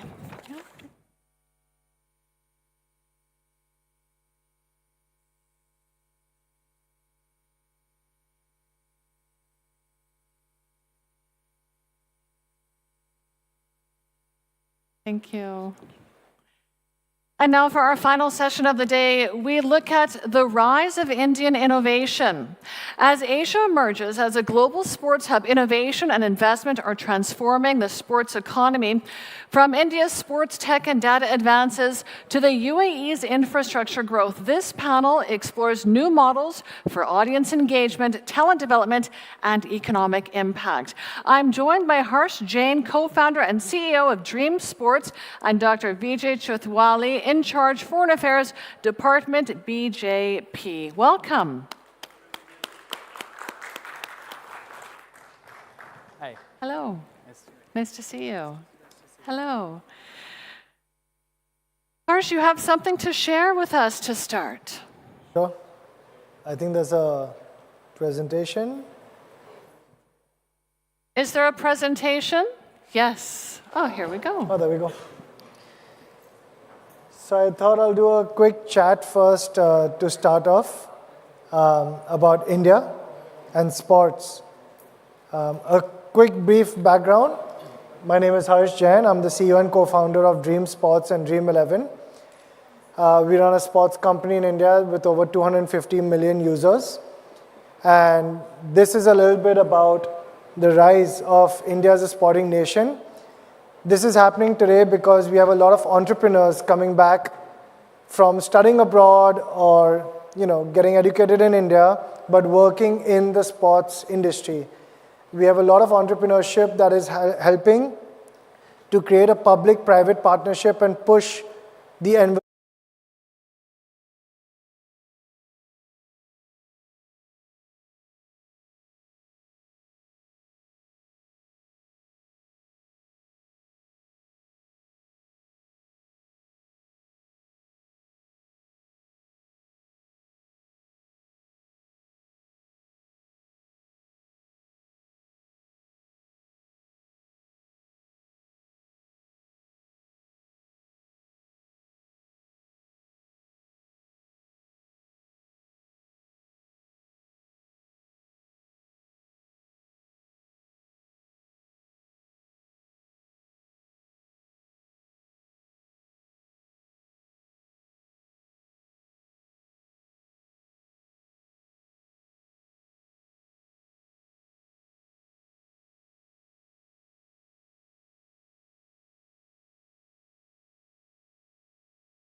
Years ago are now worth over $1 billion, and that's just the start. We have the media companies that have been streaming and broadcasting these sports channels and sports events, and it's staggering to believe that almost 100 million Indians pay for sports content today. This is something that nobody thought was possible, but it's happened because when you give good quality, people will pay for it. And yours truly, we have Dream 11, which has about 250 million Indians on its app, which allows for fantasy sports, for people to make their teams. And just like I said about Jeddah right now, lets people feel like an IPL team owner and make your own team and be a part of the game, change from a passive fan to an active fan. Finally, we have the real sport as well, which is with the grassroots. And Indian companies, this is one of the best examples of private-public partnership, where led by the government's top scheme and Khelo India, we have many large conglomerates like Reliance and Jindal, which are putting in serious amounts of work, but also money behind getting more of our Indian athletes to represent India at the global stage and win Olympic medals for us. All of this is going on, but dominated by cricket. I just wanted to talk a little bit about all the other industries in India across sports. We have, like I said, in the US, commerce, content, we have even esports, we have the leagues and the teams, we have sports data and fan engagement.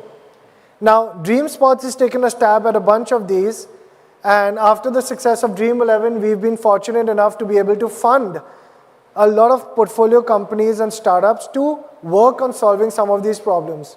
We have FC Shop, which does sports apparel, content, commerce. We have Fincorp, which does sports content, which allows for Indian viewers to watch F1, kabaddi, basketball, hockey, every other sport, and the long tail of cricket in India. We also have a sports foundation which supports thousands of athletes in an attempt to build up the grassroots sports in India and invest in our young athletes to go and win for India in the Olympics over a long run. We believe a lot in long-term athlete development. We also have in fan engagement Dream Cricket, which is a AAA mobile cricket game.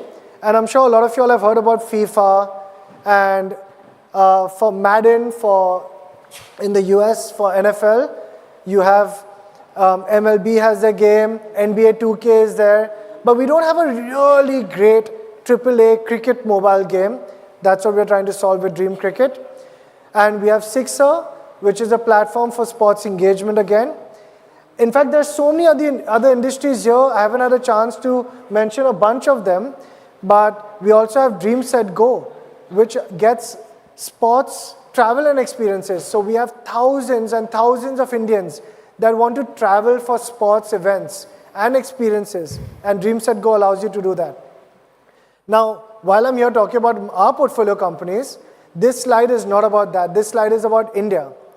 And what I wanted to show was that that's the rest of the top 10% of companies working on these solutions. Now, there are more names than I can count here, but that's the point. Indian entrepreneurs are now working on solving every aspect of sports in India. And you have large companies, mid-sized companies, startups, all jumping into the fray. There are probably 90% other companies that I haven't mentioned here, and that's how many companies there are in India with entrepreneurship solving for sports. This is going to lead to India finally getting this virtuous cycle of sports going, where you have many leagues worth billions of dollars, creating lots of teams that are sold to private companies and private citizens who love to buy these teams and grow them. They then invest in sports infrastructure and at a grassroots level because they want to win. So they want the best youth talent, they want to catch them early, they want to train them, they want them in their team, and that gives rise to the best athletes in India. Now, with teams and leagues, you obviously get fans. And that's how you get hundreds of millions of sports fans that grow up with these leagues and teams. And today you have the new age of sports fans that are actually so passionate about a Mumbai Indians versus Chennai Super Kings that they'll actually go out and, even boo, unfortunately, sometimes the captain of our team, of our Indian cricket team. But apart from that, those are all fun and jokes. Of course, there's the captain of our Indian cricket team and we love them. But that's just showing you how passionate they are about their local teams. And that's what's going to give rise to fan engagement. And that's where companies like mine come in and help the fans engage with the sports they love and really build commercial means out of these fans and these sports and give back to the teams and leagues where we spend all our money marketing. I'd like to wrap up by saying that the ingredients are now here. We have some success with cricket, amazing success with cricket. We have startups covering every aspect in sports. And now with the PM's vision, our Honorable PM himself has led the way in saying India needs to become a great sports nation. And we have the Indian economy, which I don't need to talk too much because I'm sure you've all heard about how we're going to be the third largest economy in the world in 5 years. And our per capita GDP is just going through the roof. And we have 1 billion sports fans, which is going to lead us to 2036. All of this culminates today. Our next goal is, in 12 years from now, hopefully India will host the Olympics in India. And all of this can come together to showcase India's might as a sporting superpower. I, for one, am one of those billion fans that is extremely excited about this potential. And if I was one of the countries that is going to compete with us in 2036, I would just say, please be ready. We're going to bring our A game. Thank you. Thank you very much. Harsh, you really have transformed the sports landscape in India, and there are myriad entrepreneurs solving for sport in India, which I find fascinating. And Dr. Vijay, what would you say are the key government initiatives that are facilitating entrepreneurial success? And what roles does the continuous evolution of policy play in accommodating these entrepreneurs?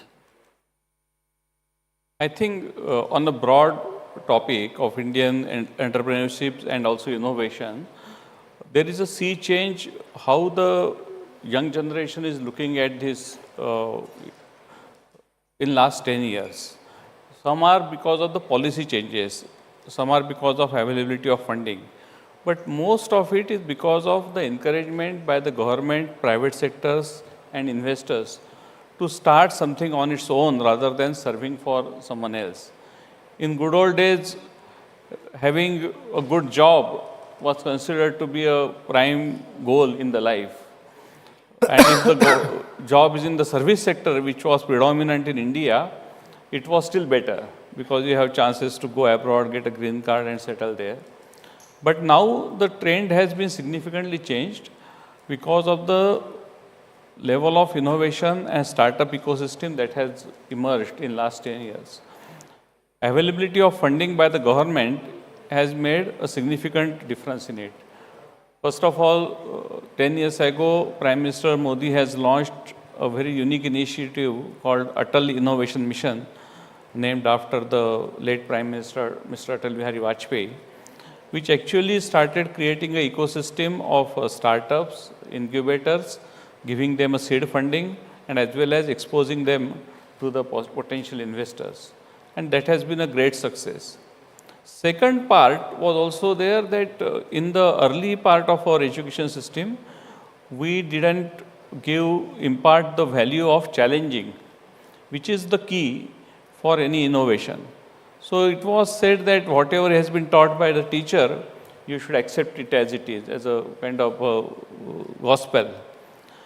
This has changed now a lot. And for example, this Atal Innovation Mission has started a concept of tinkering labs, which essentially is a small lab set up in the schools, mostly the government schools, where all the equipments, the instruments has been provided by the mission, and the school only has to provide a small room. And these equipments were for the robotics kit, for the 3D printing, etc. So the schools in the rural areas also got exposure to this latest technology, and therefore challenge their vision, broaden their vision, and also try to do something with their hands, etc. So new education system, for example, in past, if you are taking biology, then you give up mathematics, and therefore you are cut off completely. There was so much fragmentation and the segmentation of our education system. The new education policy has actually tried to bring the interdisciplinary research, which is the key for any innovation. So there are many such advances in last 10 years, which has raised into having literally hundreds of thousands of startups and more than 30, 35 unicorns coming out of it. One of them is sitting here, my friend from Pharma, Siddharth Shah, who came out of IIM Ahmedabad and started something on his own, which is now named as a Pharma, after a couple of failures, of course. So there are many, many such examples. And I am proud that the new generation is taking the lead into it and trying to become, as Prime Minister Modi says, as a job providers rather than job seekers. So this is a great success story in India. Dr. Vijay is talking about education and technology and how crucial it is to educate the upcoming generation on how to use technology. And I know that data is the backbone of Dream 11's success. Tell us a little bit about the critical role of advanced analytics in optimizing user experience and driving growth. We know that you have millions of customers and you understand what your customers want. Yeah, I think sports is something that's inherently loyal, right? Now I'm a Manchester United fan in football. Unfortunately, for the last 15 years, he's smiling because he's a football fan. And he knows that the last 15 years have not been kind. But I will die a Manchester United fan, right? And so the data that we get from our users is very pure. Because when we get data from our users, we know what sport you like, which team you follow, which players you like, which leagues you follow. And we can personalize all of that sport, all of our sports products and services down to the match, down to the minute, to 250 million users. In fact, we think of ourselves as a sports data company so much that even our company's name is Sporta Technologies Private Limited, Sports Data. I think data is going to play a very key role, especially with sports AI now. And the way that machine learning, reinforcement learning, and artificial intelligence are going to shape the lives of our users and our companies is going to be phenomenal. You're going to get highly micro-personalized sports products and services, which were never imaginable before to every individual sports fan. Dr. Vijay, staying with technology and innovation, how important do you feel it is to foster a culture of innovation in India to compete globally and to sustain economic growth? I think India has a unique advantage. One is, of course, a demographic advantage. We have a lot of young population.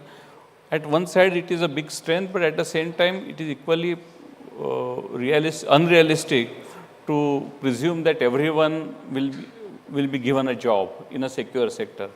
Therefore, entrepreneurship and innovation will become key for the next generation, and it will become key to India's success story and growth of the economy to the next level. And I think that it is not only a responsibility of the government, but also it is a responsibility of investors. And to that extent, availability of risk money is not there as compared to many developed countries, especially US. So we need to develop the culture of venture capital is putting money into something which is very adventurous, to say the least. And at the same time, giving them proper direction so that the companies become success. So this is something on which India's success story as an innovation country will depend. And Harsh, you talked to us about your loyalty to Man United, regardless of their performance over the last decade. How important is it really to build a loyal community of sports enthusiasts such as yourself? And how does their feedback shape your product development and features? You mentioned how you use data to target certain customers in certain ways, but can you elaborate a little bit about new product development, for example? Sure. Look, I think you can't improve what you can't measure. And so we do try to measure every single usage of our product, every product interaction that users have. In fact, on the data side, we really want to invest heavily on data, and that's something that I believe Indian companies need to learn about doing more R&D. And we've started a Columbia Dream Sports AI Innovation Center in New York with Columbia University. That's the first of its kind, because we really want to invest in sports data in a big way. We have about 7 portfolio companies now, which each of them has the ability to really personalize their products thanks to our data team. So I think that you have to start with data and follow data and end with data. We have a fun saying in our office that, we believe in God, all others must bring data. And so you really have to live that to be able to hyper-personalize every aspect of a user's journey. And in sports, like I said, it's one of the easiest ways to do it because people don't change sports teams. They don't change which players they like as often. Okay, well, unfortunately, we have run out of time. Dr. Vijay and Harsh, thank you for highlighting how innovation and investment are really facilitating Asia's emergence as a sports hub. Thanks so much. Thank you. Thank you.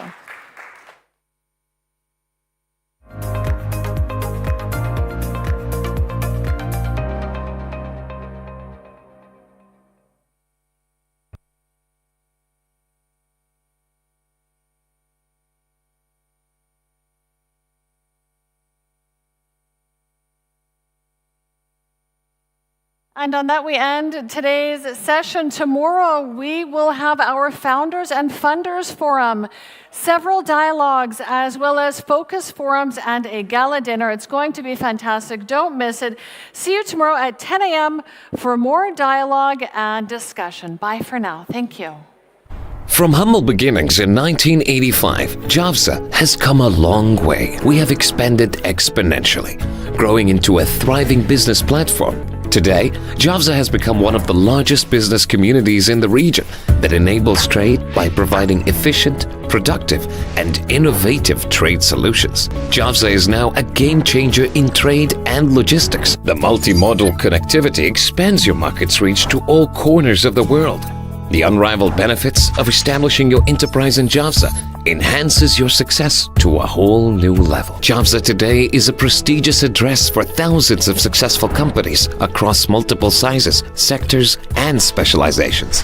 At Javza, we are fueled by your trust and inspired by your growth.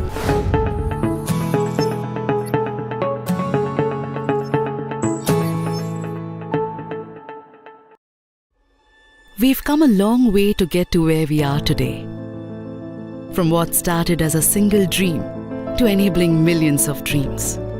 From a handful of experts to thousands in our team. From two-wheeler to becoming a financing leader, we cover the length and breadth of our nation. As India moves forward, we move forward. With resilience, resolve, and determination. With a focus on digital and innovation. We are relentless in our drive as we strive to meet and exceed the evolving needs of being Bharat ka digital lender. In a market filled with increasing choice, we needed to find our unique brand voice. As part of our journey to tell our growth story, we spoke to people across the country, covering all our stakeholders from customers, channel partners, and employees. We sought inspiration in their values and aspirations. We breathe new life in our brand identity, framing human stories through windows of opportunity, reflecting our vision to empower upward mobility, broadening horizons through financial accessibility. Our loans symbolize a dose of confidence, the confidence to make it happen, the confidence to take action, to form collaborations, to go further than we have ever before, to become an inspiration and hero to all. Hero Fincorp, the confidence to make it happen.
Here, possibilities are everywhere.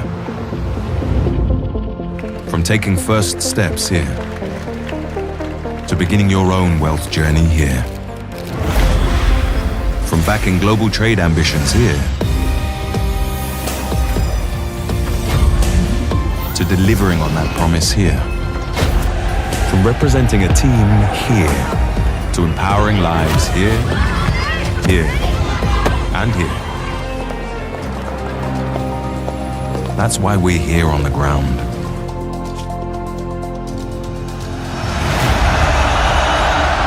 Here where you need us, in the world's most dynamic markets. A bank that connects potential to possibilities. So, where will you go from here? In the heart of India's economic resurgence, a powerful pulse drives innovation and growth. This is ET Now. From breaking news to market insights, we bring you stories that matter, analysis that empowers, and shape the economic landscape of the nation. Join us as we navigate market complexities and spotlight global change makers. ET Now. Rise with India.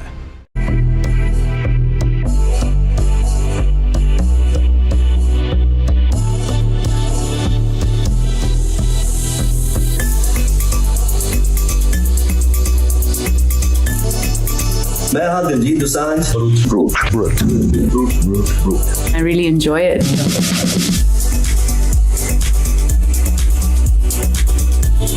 One of the strengths of your country is clearly its youth. You have so many young people in a vibrant society with a lot of creativity. It's trusted and reliable and curated. I'm a big fan. Social in a good way. So the intent was to create a headline, possibly get featured in one of those brute videos. मेरा ही design है और 1 महीने में मैंने इसको बनाया है. Yeah, we're a couple.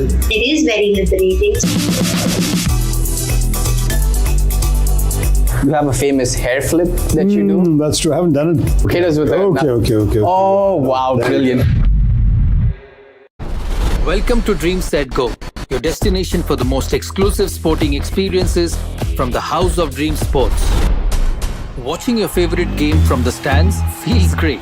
But for some, great isn't good enough. They want something exclusive.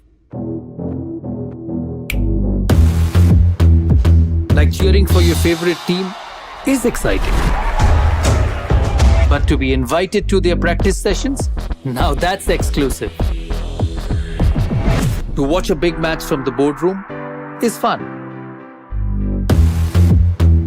But to hold a board meeting at the venue before the match, now that's exclusive. When your favorite driver wins the race, it's epic. But to watch the race from the paddock, now that's exclusive. To witness India's glory at the Olympics is unforgettable. But to sit alongside a champion, now that's exclusive.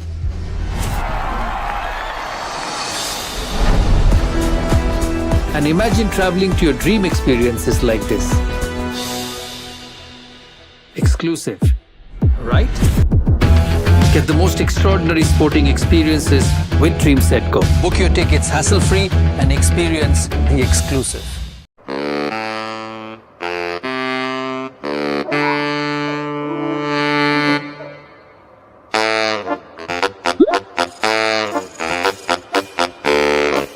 What's the point of personal loans for renovations if you're going to get them this late? Always pick Sabse Quick. Loans from Hero Fincorp.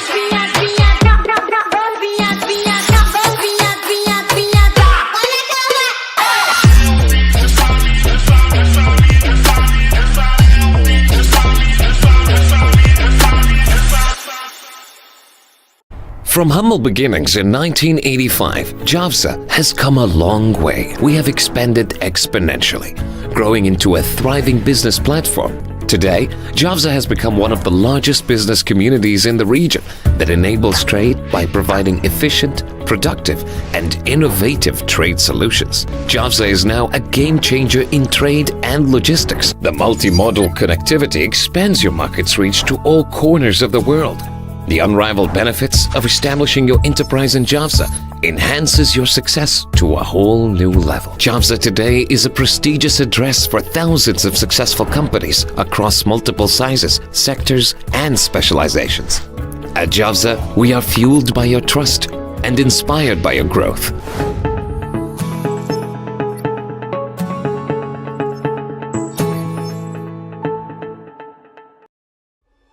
We've come a long way to get to where we are today.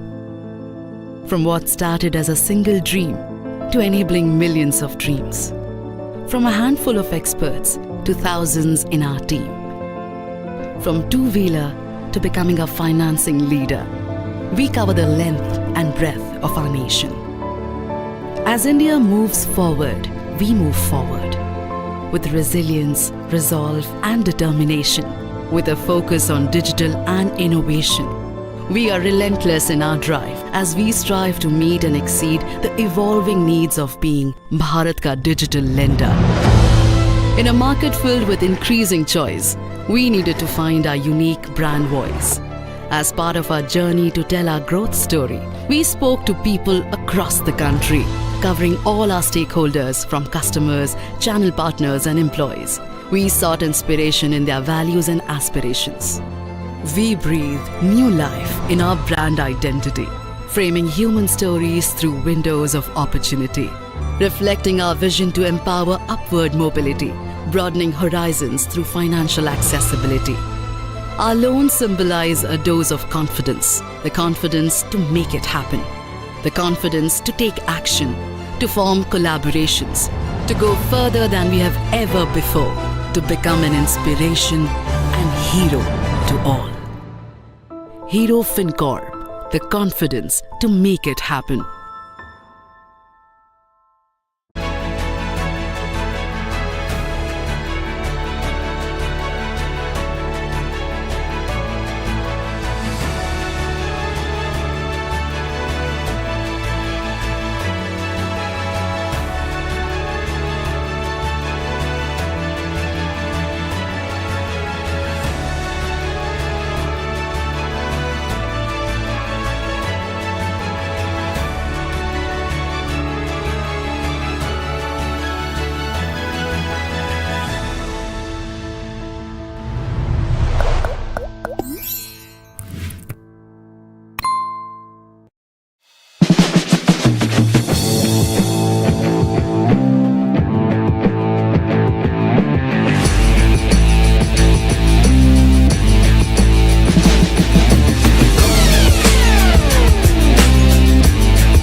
Here, possibilities are everywhere. From taking first steps here, to beginning your own wealth journey here. From backing global trade ambitions here, to delivering on that promise here. From representing a team here, to empowering lives here, here, and here. That's why we're here on the ground.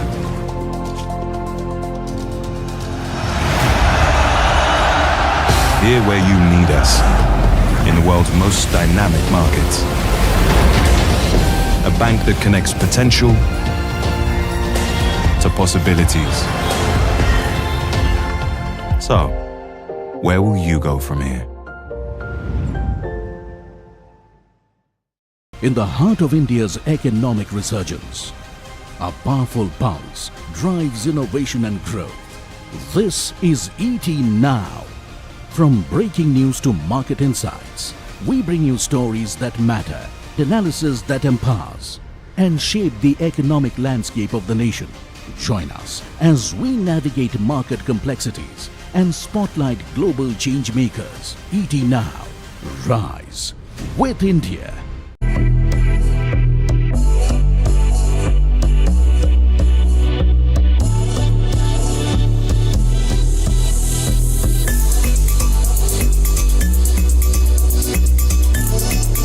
मैं हाँ Diljit Dosanjh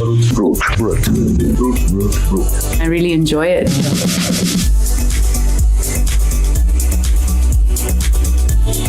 One of the strengths of your country is clearly its youth.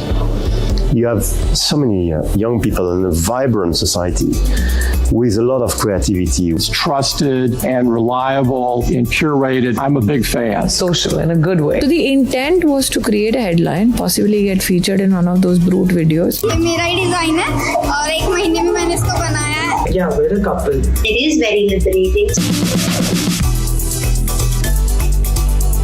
You have a famous hair flip that you do? That's true. I haven't done it. Hit us with it. Okay. Oh, wow, brilliant. Welcome to Dream Set Go, your destination for the most exclusive sporting experiences from the House of Dream Sports. Watching your favorite game from the stands feels great. But for some, great isn't good enough. They want something exclusive.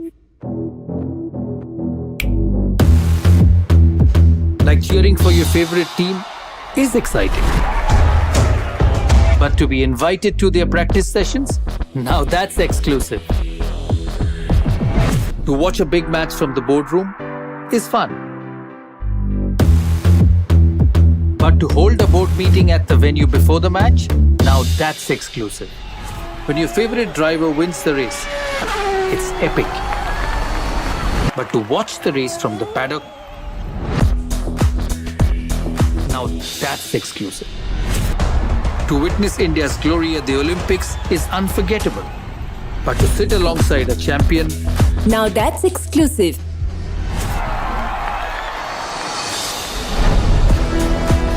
And imagine traveling to your dream experiences like this.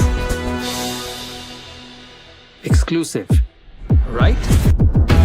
Get the most extraordinary sporting experiences with Dream Set Go. Book your tickets hassle-free and experience the exclusive.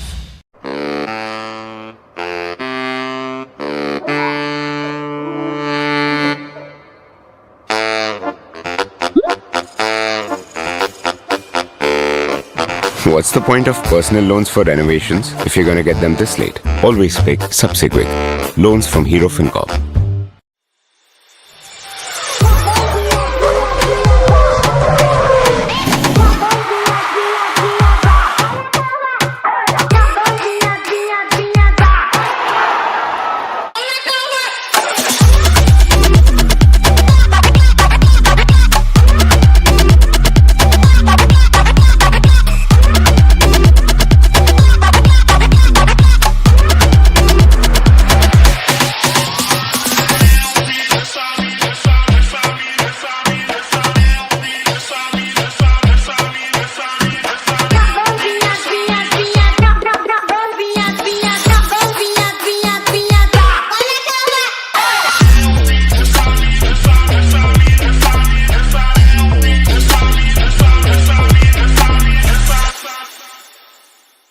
From humble beginnings in 1985, Javsa has come a long way. We have expanded exponentially, growing into a thriving business platform.